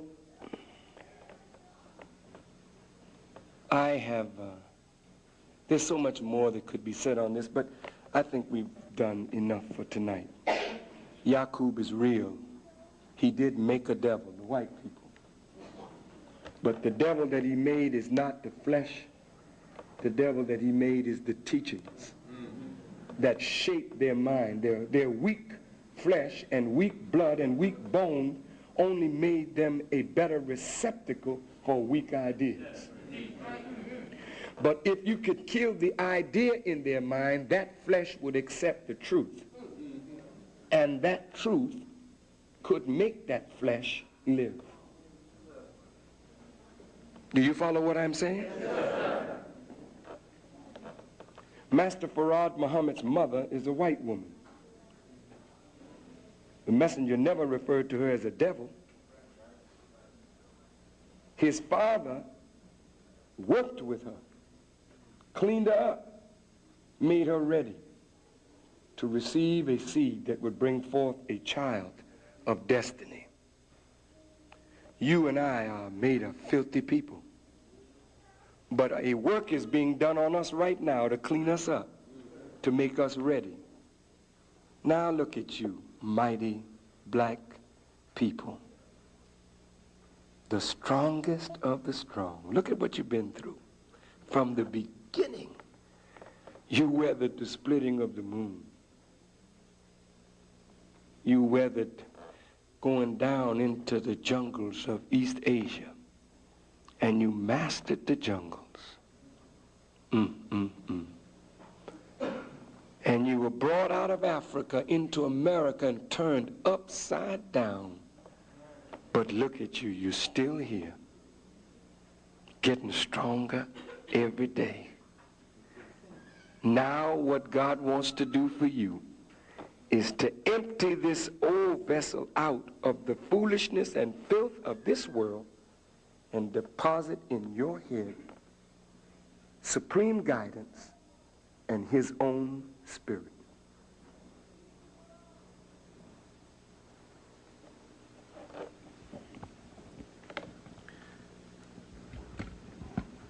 I am anxious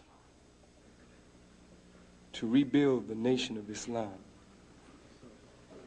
I cannot do it by myself. I need help. For the first 9 years of this rebuilding effort, it's been like a man going back into his mother's womb.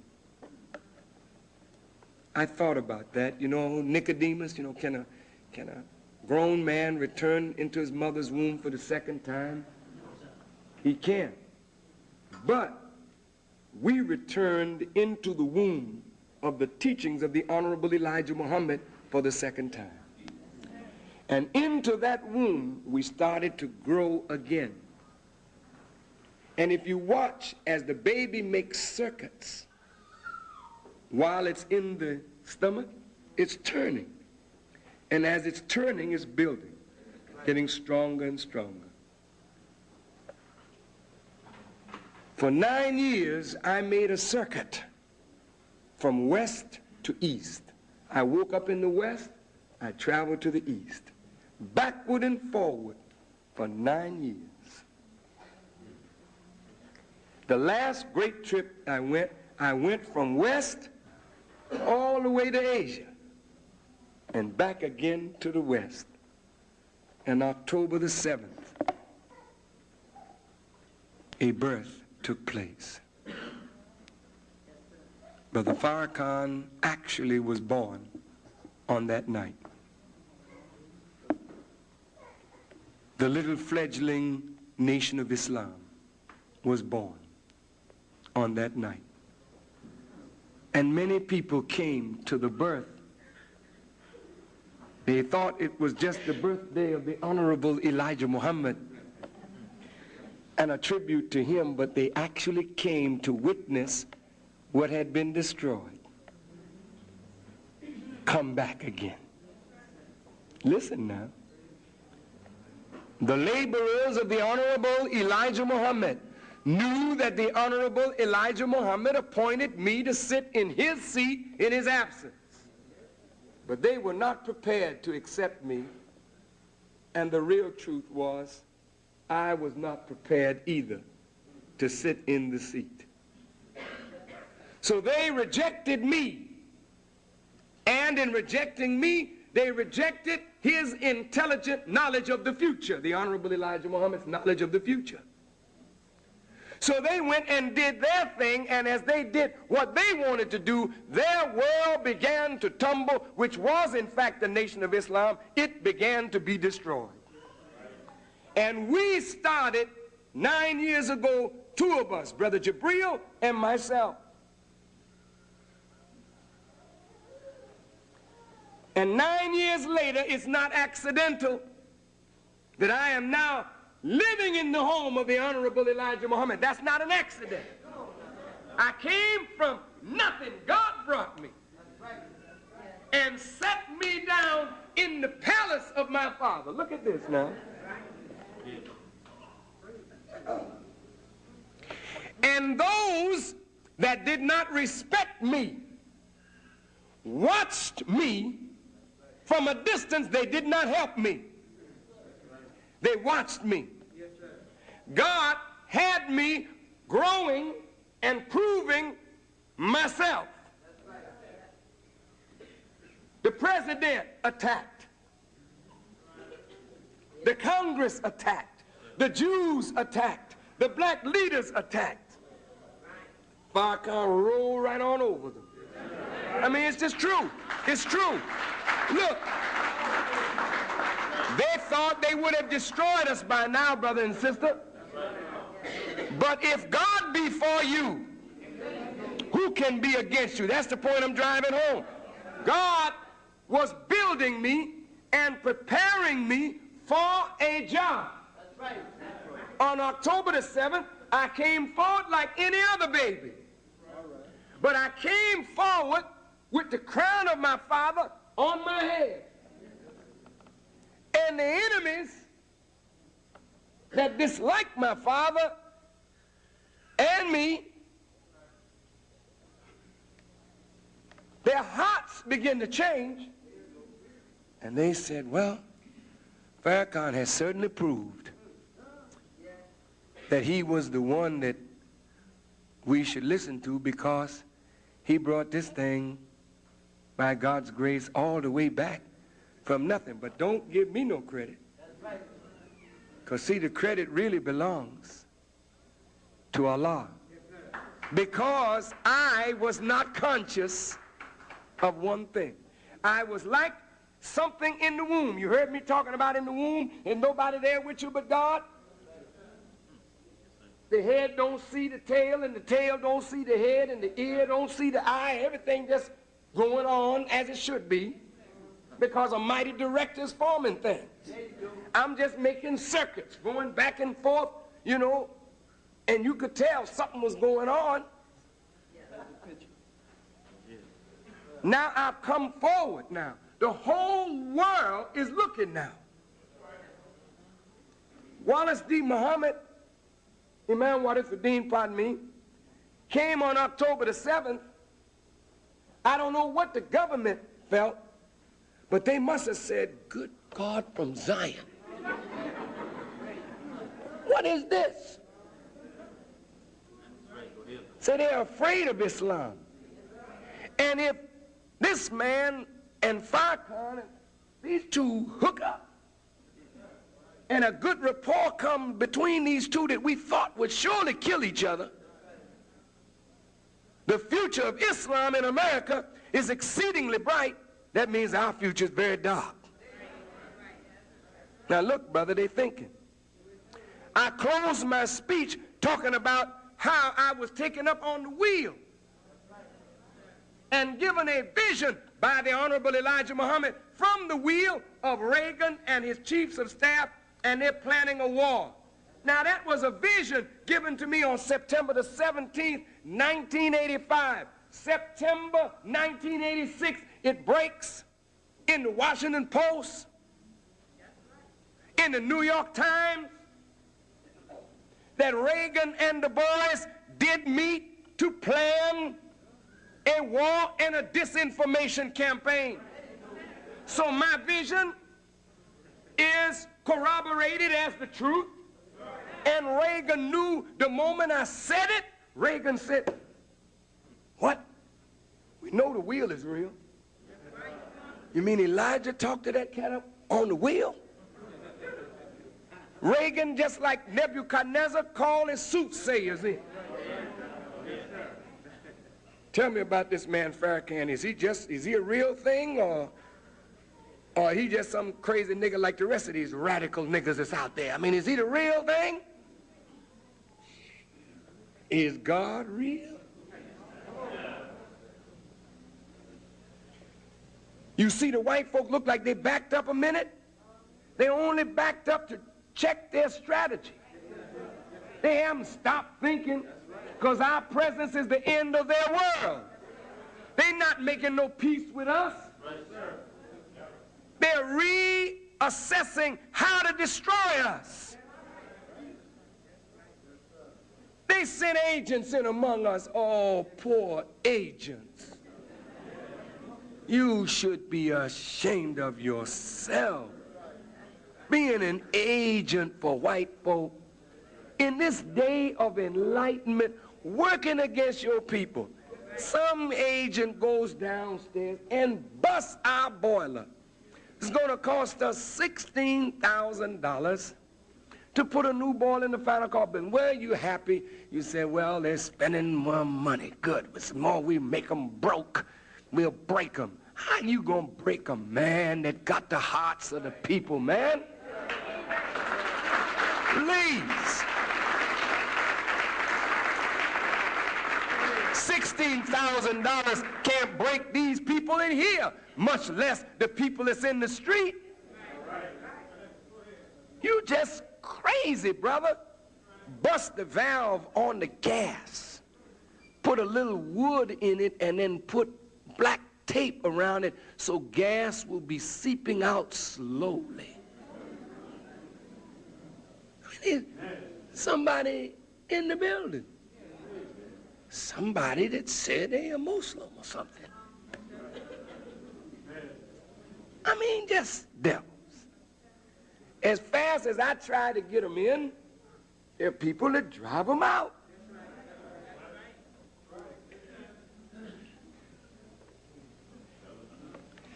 So look, it's nobody's fault. You know, I mean, I have to take complete responsibility for all of this.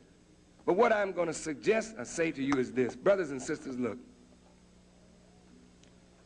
For 9 years, I've allowed all my helpers in truth to really do what was in their heart and mind to do in the way of helping me with the Honorable Elijah Muhammad's work. And they did the best they could, some of them, and others took advantage of that. But for the most part, they did the very best they could. And it's wrong, you know. I mean, you know my spirit. You feel my spirit. You come here, you know that I love you. I mean, you just know that. But if you don't get that same feeling, that same spirit from others, it turns you away. You know, for 2 years we've been trying to build a restaurant on the next block. This is the truth. If the man was here, he would have to confess. I literally cussed him out one day, the architect, not the architect, the construction man, and our business manager. I cussed so loud till you could hear me at the top floor cussing down into the basement. But I told them, I said, man, you know, you all are working against me. I said, you hear me telling the people this, that, and the other? And it's as though my word don't have no meaning, that I'm just here talking and it don't ever come to pass. It undermines my own leadership. But God is so great. You know, he makes you to see, well, wait a minute, there's something more to this. And you be patient. And it's one thing or another. Finally, they got the permits. I don't know.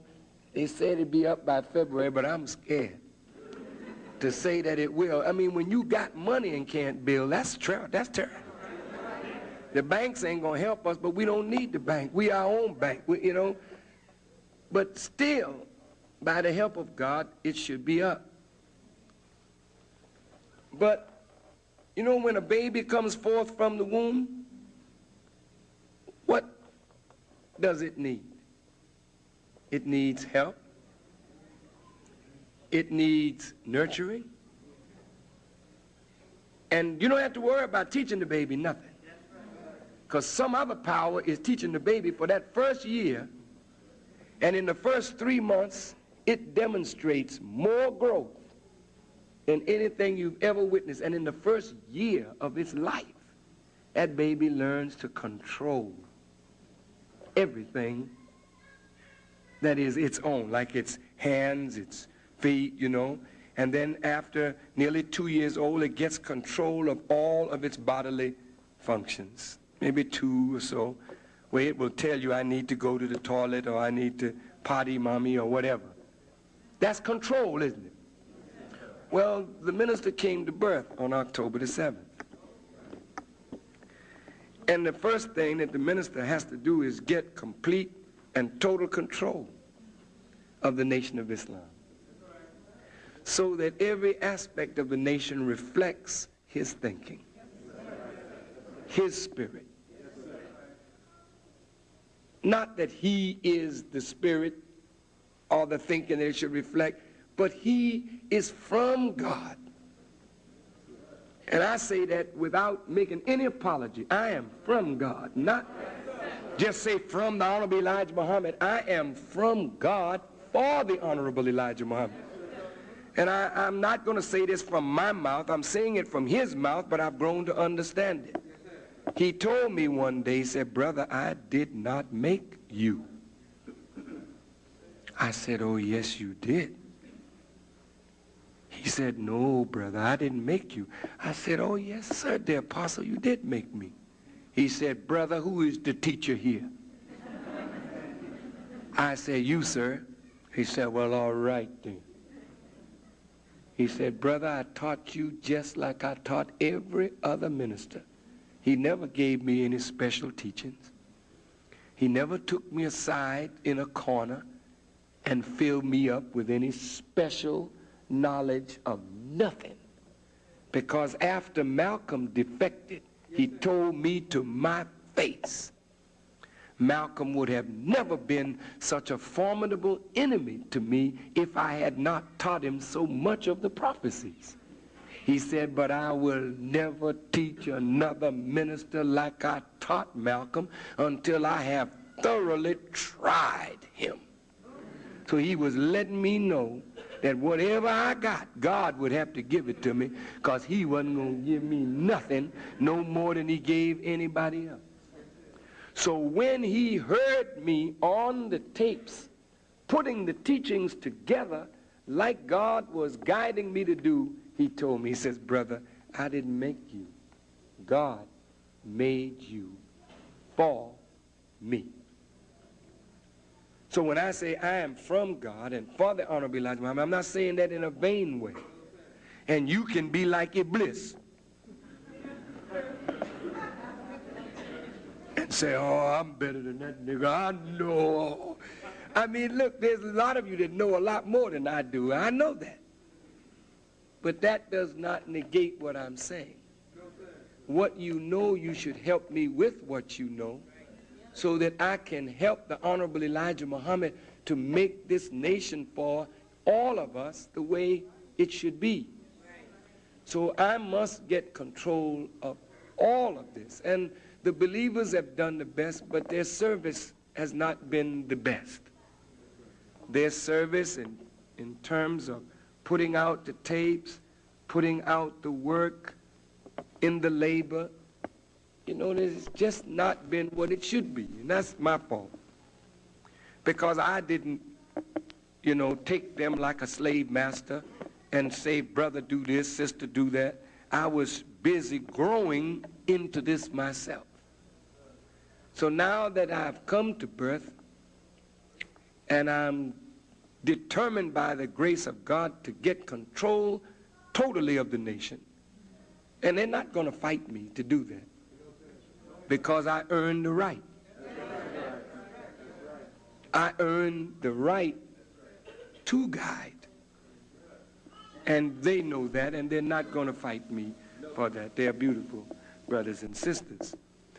But I'm going to close down the Final Call building for a few weeks.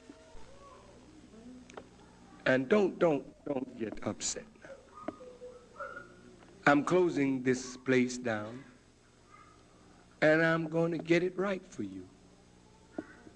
And the next time you come, and I open the doors, from the front door all the way to the back, when you come in, you will be happy the way you are treated, the way you are handled, and it'll give us time to fix the boiler, but it'll also give us time to fix some heads that need some fixing.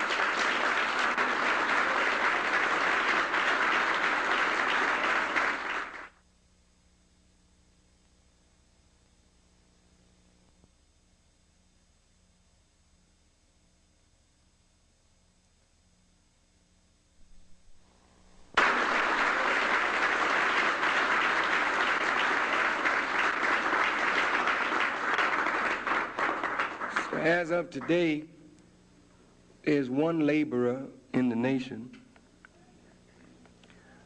and that's myself. And all the rest of us, by the grace of God, I want everyone to please take guidance from us. And let's do this right for our people's sake and for our own sake. We can't do a sloppy job because this is too important. This work is too important. There are too many people depending on us. There's no place else for our people to go. I mean, there just is no place. And if we fail our people, brothers and sisters, and we send them to oblivion, because if the nation fails, then what is there for our people to look forward to? You have done well. Now, I'm not saying that you haven't done well. That's not the point. But we've got to do better. That's the point. The point is that the harvest of our people is ripe, but the laborers are few, and they're not worthy to reap the people. The people are ready. I mean, everywhere you go, the people want what the Honorable Elijah Muhammad is offering. They want it, but they're afraid of being mistreated. They don't want to be mistreated. They don't want to be mishandled. They have their hang-ups, and we have our hang-ups. We can't be so hard on the people as though we are such perfect little hams of God, perfect little hams of Satan. No. Just a little joke. But nobody wants to be a ham. And really nobody wants to be a lamb except you're under the guidance of God. Because a sheep is a terrible thing to be if you're under Satan's guidance. So look, I know you like this place, right? You get a lot of good teachings here. But then when it's closed for a few weeks, I want you to go away and think. Just think about what would happen if this wasn't here no more. Just think about what it means to have a place to go that you can hear some teaching that elevates you. But more important than that, The teaching is only a word that means nothing unless it's brought into reality. I want all of you to help me make the word real. I think I have qualified, intelligent, talented people. Not only out here, but around me. And I think that I need to be better by them to give them guidance, proper guidance, and hands-on control to make sure that that guidance is carried all the way down to the man that's on the door, to the sister that's in that check room, to any and the brother that's in that check room, to the person that's taking your charity. Everything has to be made better. And that may mean I have to shift gears and change up all the people that I got. But it don't make no difference to me. Because if I have to change everybody, you will help me. Oh, I see a devil already popping up in here. Ooh. Brother, if you knew what Allah showed me of you, you would go right away and change.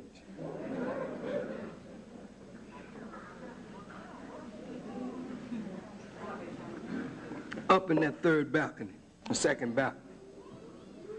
Man, evil nigga. Boy, Yakub ain't got nothing on you.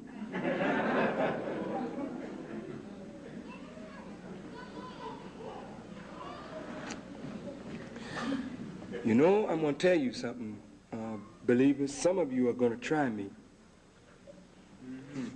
And I will show you very quick who I am.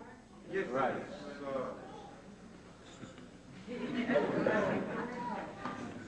And you're going to be surprised. Some of you little crazy Negroes, your heart's so filled with darkness and hate. Yes, sir. But if you make the little move that you got in your crazy brain, you won't last. You won't last. You either going to help me or you get out of the way. So this is Wednesday. The date is October the 22nd. Take out your calendars.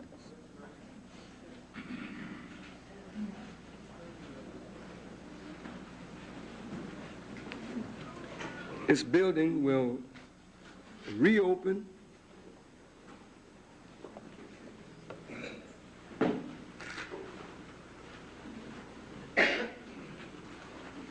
what is 2 weeks from tonight? November what? November the 5th?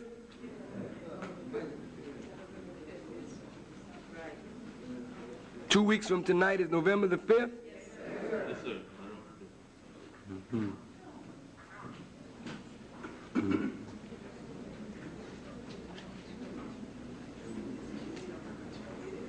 2 weeks from tonight is November what?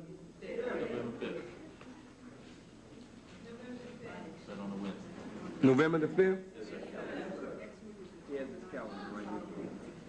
The 5th. Okay. Maybe that Sunday.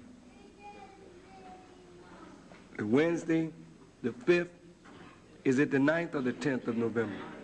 The 9th would be that Sunday. The 9th? The 9th of November. Put that down on your calendar.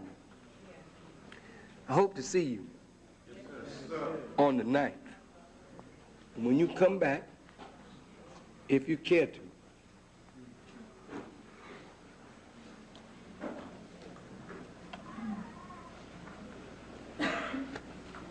the building will look a little different. And the people hopefully will be a little different.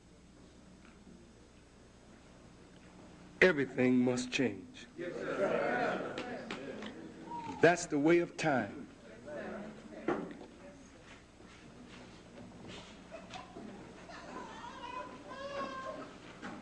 business aspect of this building, Brother Wazir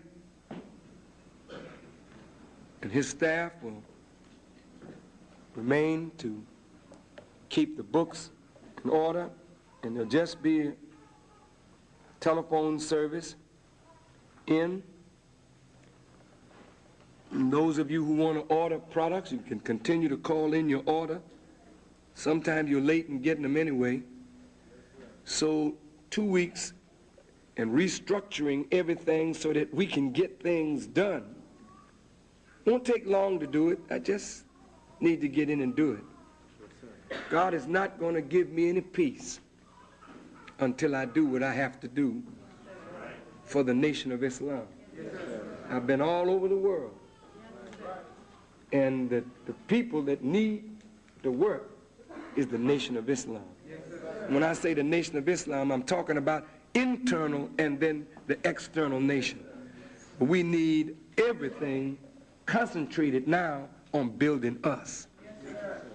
And I say this, when we get real tight, strong, see a snitch and an enemy that's in here among us, he'll show up. Yes, sir. I'm going to say this publicly, because I really don't give a damn about the consequences.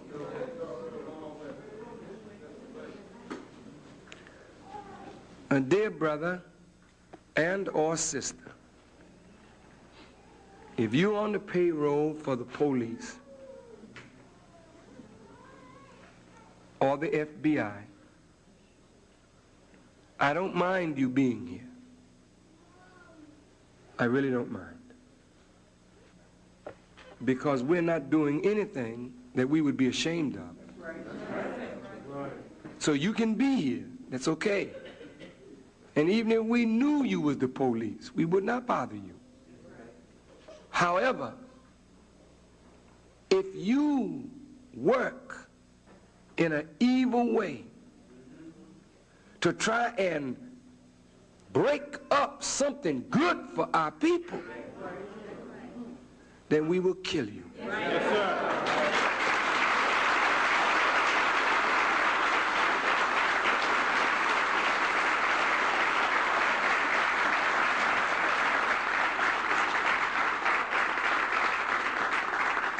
In a speech that I made in Washington, D.C.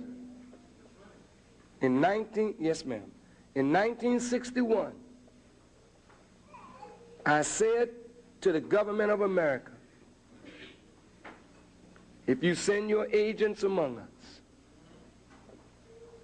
to disrupt us and do to us what was done in the 60s, and we find them to be that, we will kill them. Yes, sir. Yes, sir. Chop off their heads. Yes, sir. And bring their heads to you. Yes, sir. Brothers, don't you be no damn fool. Right. Because, see, the white man can't hide your black behind from us. No, sir. Wait.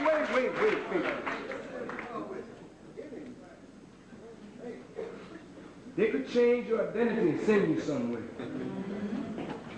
And they make you think that they're powerful enough to protect you. Yes. They don't give 2 cents. Right. They'll use you and then turn you over to us. That's how wicked the enemy is. Don't do those things, brother. And don't do it, sister. Don't come in here sent by no white man to play no games here. If you came for that purpose and you see that we are decent people, righteous people, struggling for righteousness, don't come in trying to tear this up. Because if we catch you, sister, same penalty of death fall on you. It don't please me to kill you, but what the hell? You trying to kill us? Look, you would bring drugs. That's right. you would set us up to be killed by the police. So your penalty have to be what you seeking for us. You seeking death for us, we have to give you what you seek for us. And I don't want none of you, if I give the order, carry it out. Yes, sir. Carry it out. Carry it out.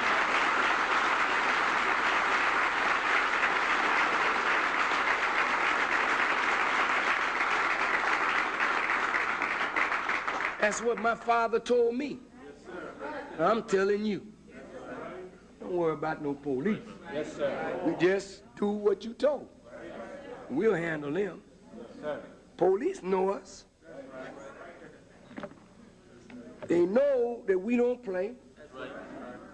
And they know if we taking care of our business, they mind their business. That's right. We ain't no damn gangsters. Right. We ain't no criminals. No, sir.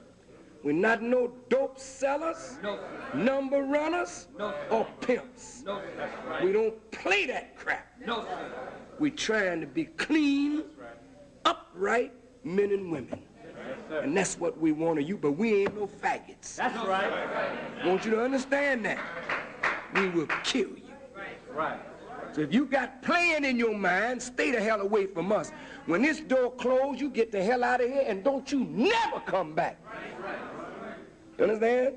And that goes for Muslims. If you ain't for coming under this kind of guidance and this kind of control and this kind of direction so we can make a nation of value for our people, then I don't give a damn if I never see you again. But we intend to carry out the orders of the Honorable Elijah Muhammad and build this nation with you or without you.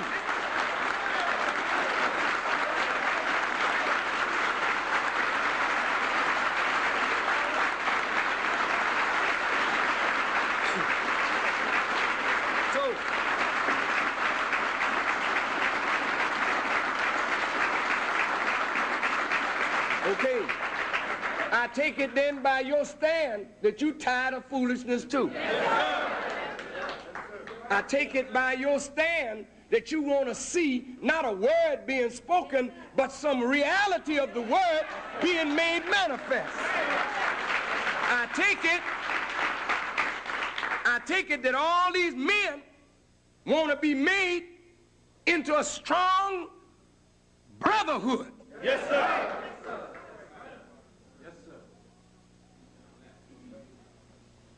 Not no little panty waist. But men that will protect whatever we build. Yes, sir. Ain't gonna be no Revlon taking over nothing here. Is that right? Oh, yeah.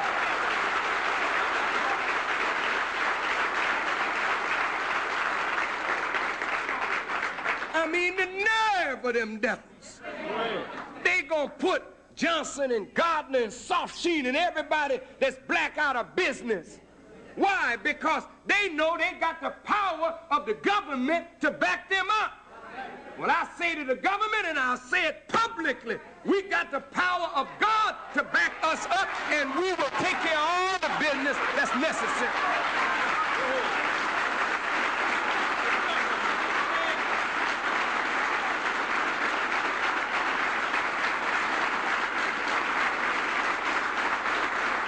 Thank you.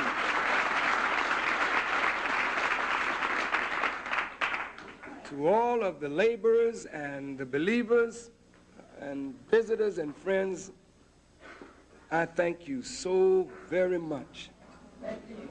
Thank you. For all the help, the encouragement that you have given to me and to us this first 9 years of our work in the rebuilding. Now we've come to birth and we're a fledgling little small group that must be nurtured to strength. If you're serious about this commitment, as I am serious,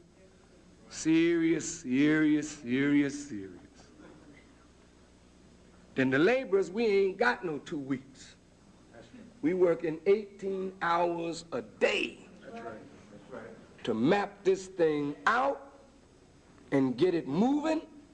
And when you come back on that Sunday, you come back not just to hear some teaching, because I'm getting tired of doing all of this. Come back ready. Let's go to work. Let's roll up the sleeves. Go to work. I love T.L. Barrett.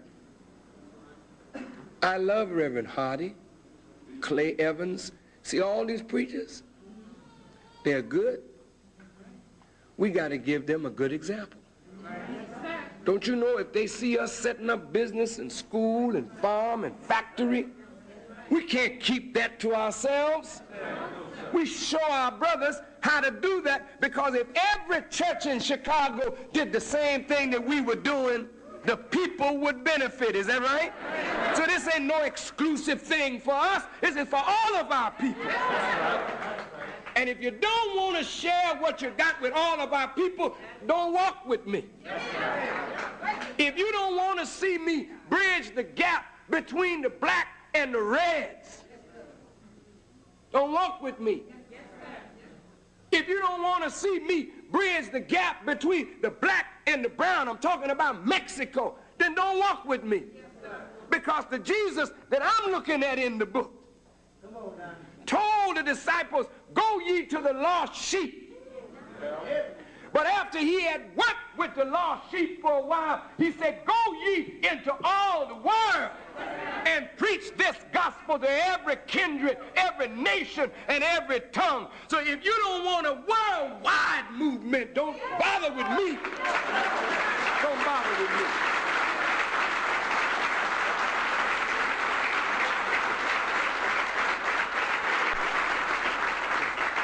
If you want to keep the messenger's teaching local, so that you can look at it and say, this is mine. I got it, and I ain't sharing it. We black, and this is black, and we are black, and this is black. If this is what you want 2 weeks from now, I don't expect to see you. I'm giving you your salute tonight. Because black means it's universal. And if it's universal, it belongs to every member of the human family. What I taught tonight, white folk need to know it.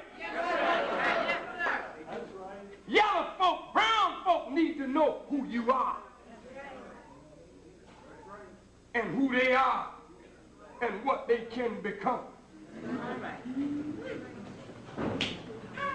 So if you're with me. Yes, sir.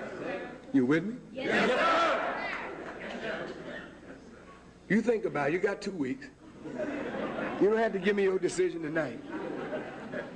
But if on that Sunday we open up and I don't see nobody here but me, I'll be here. And as it was only 2 of us in the beginning, all right, I can start again. It'll be 3 that Sunday. It'll be 3 that Sunday. It's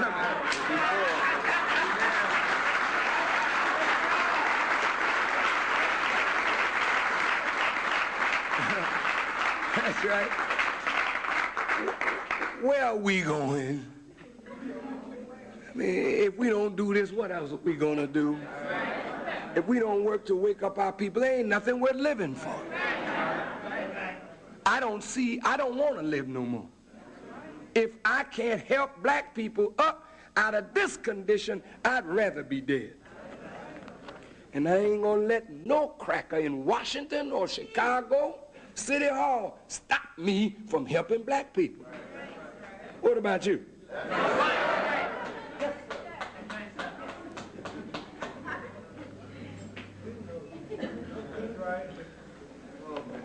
Yes, sir. Thank you very much. You know, you really have made me very happy tonight. You know, I was surprised. When I came out, I looked up, I said, something going on here tonight?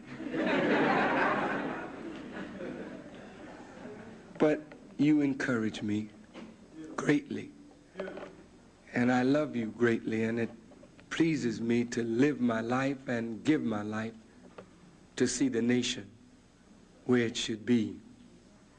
And I know that in you, right in this audience, there are brilliant, brilliant minds, male and female, that just need a chance. Yes, sir. And by the help of Allah, we're going to give you that chance. Help me, please. Help me to help our people. And let's stop talking it and let's start doing it. Will you help me do it?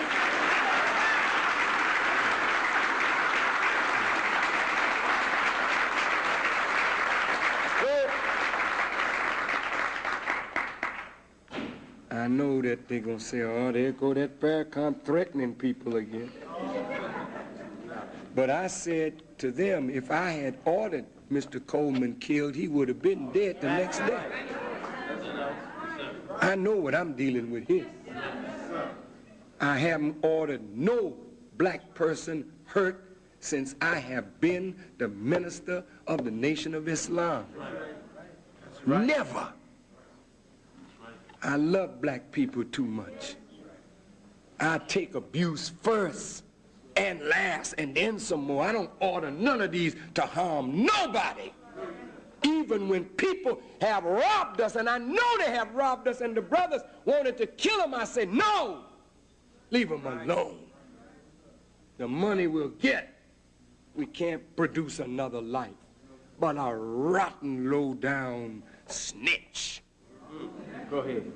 A rotten, low-down agent of Satan coming in here to try and disrupt what righteous people are trying to do. What should we do for some tramp like this? I think so. Catch you destroying a boiler. I think we ought to chop that man's hands off or something like that.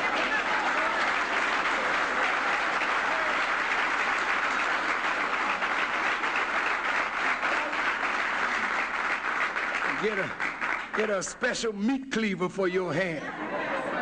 Send your hand down to City Hall or wherever the orders came from.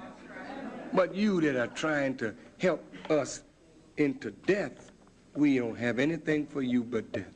So you stop that. If you're into that, cut that out. Don't do that. It's not intelligent. The white man don't need you to spy. He got listening devices. He could stay downtown and hear everything we say. Oh, if he tell you come and tell us what Farrakhan is doing, he already know what we doing. He got a 100-man unit that he's paying money to follow me around and tap my phone and do all of that. He don't need to make a fool out of you. You need money? Come on here, we'll give you a job.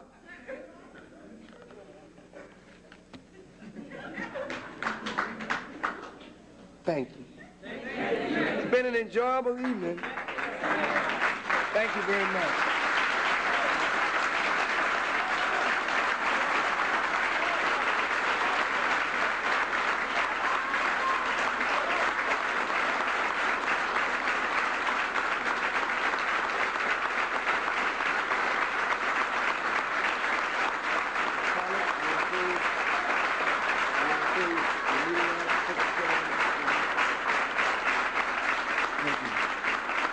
Well, oh my goodness, it's late. 10:25, but Sister Najib, I want to see you afterwards. Just a small announcement. Brother Khalid is going to dismiss us. Where's Brother Ahmed Tijani? Okay. Okay. Yeah, we got to have some charity, right? And you know, while you are home this next 2 weeks, you can tune in to broadcast Sunday. Okay? If it be the will of Allah, I may just broadcast from my home Sunday. I just may talk to you for an hour and see if BEE will hook us up in the house. And pretty soon, if it be the will of Allah, we're going to have a satellite dish that you don't have to worry. All over America, they just put up a little microwave and we'll be coming live all over the country and in touch with the world. Just help me do what needs to be done, and God will help you. I guess I said everything, right? So tune in on Sunday, WBEE. We'll all be home together. And here's what I'd like you to do. I'd like you to eat a meal tomorrow night. And if you can, I'd like us all to fast and eat again on Sunday evening for 3 days. Now, wait. Have a seat 1 minute, please. Fasting is difficult. And I'm not going to tell you all to hurt yourself. Listen. But I want you to try this. Listen. Because the time is coming when food is going to be very scarce. And you're going to have to learn to fast and feed the children. And so you might as well discipline yourself. This is a wonderful discipline. If you eat tomorrow night, listen, but eat well. Don't gorge yourself, but eat well. If you know how to make a good soup, eat a soup, a little salad, and a nice plate of food. And then on Friday morning, you wake up, you can have a little juice. You can have a little tea. Or if you drink coffee, coffee. Water. But no solid food for the whole day. Now the first day is the hardest day of all. And I'll tell you how to get through it. When you hear your stomach talking, you talk back to it. Tell it like this. Look, fella, I'm not putting nothing in you until Sunday night so you can make all the noise you want to. No, you think I'm joking, but I'm serious. I'm not joking. I know somebody think you crazy talking to your stomach like that. But if you talk to your stomach, I mean, it'll growl now. It'll act a fool after you talk to it because it's rebelling, you see. It's like Iblis, you know. But you talk and say, look, I'm not putting nothing in. I don't care what you do. And before you know it, it'll just subside. You go get something hot and put it in and drink some water. Drink a little bit more water than you usually do. Then the next morning, when you get up, that's 24 hours you've done. Look in your face. Look at your eyes. Look at your skin. You'll see a change. You'll have more energy, not less. You'll go to work, and you'll have more energy to work, not less, more. And you'll find you will not require as much sleep. And you'll wake up earlier, and you wonder, what? You may think that there's ghosts or something bothering you. You just can't sleep.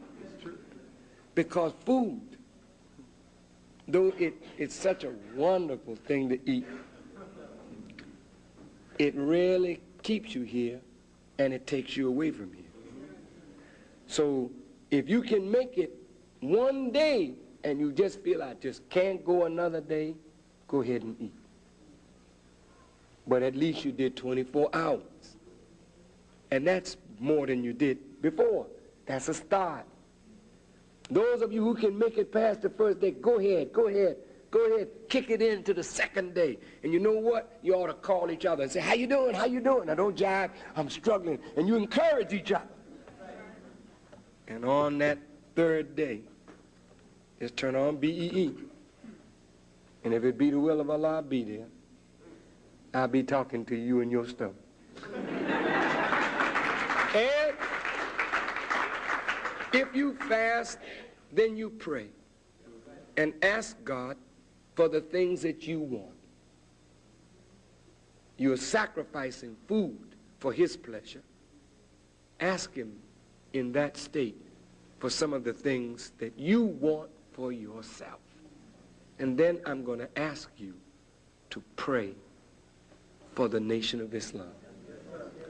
Pray that we, who are entrusted with the responsibility of the Honorable Elijah Muhammad's great work, carry that work on in a manner that he and Allah would be pleased with our work.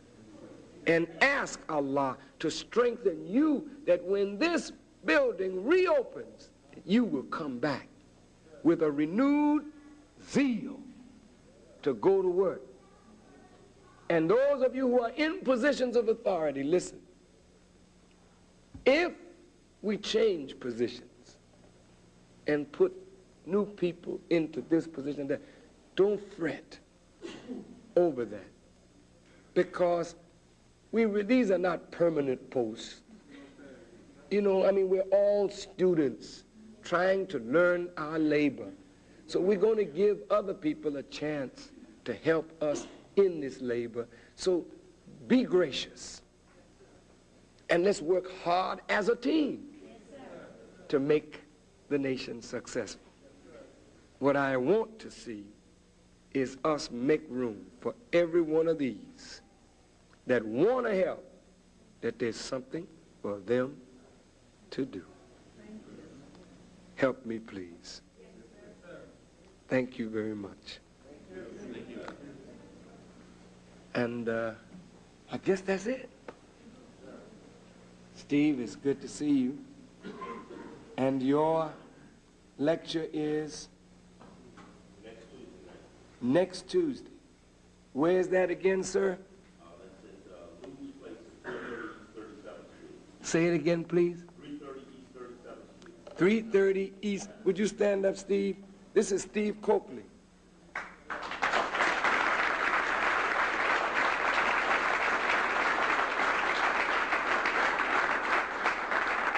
Now, brothers and sisters, since the final call is not going to be open for a few weeks, you know, Brother Steve has a lot to say, a lot of information to give. Why don't we go where he is and support him? Will you do that? And while the mosque is under recess and renovation and reorganization and whatnot, there'll be no FOI, there'll be no MGT. The paper, the final call newspaper will be produced on Friday. I mean, it will be ready on Friday. When will it go to print, brother? Monday morning. Monday morning. But this will be the last paper that we will produce for a while. We intend to mic everything down so that paper will come out right. Not that the brother's doing an excellent job with the paper. I really like his work.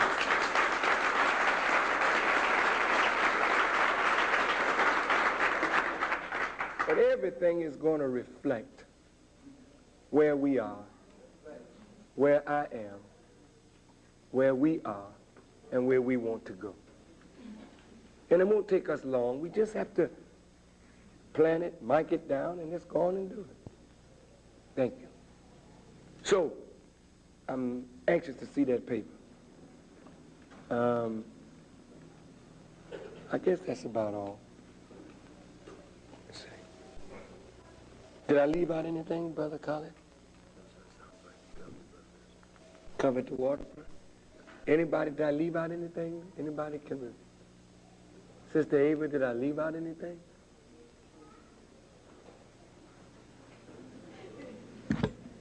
Well, I'm going to leave out. And thank you. No, I ain't. I'm sorry? Thank you. Oh, brother. All praise to Allah. Thank you. Thank you very much. Thank you. Assalamu alaikum. Hope to see you in 2 weeks, inshallah. Assalamu alaikum.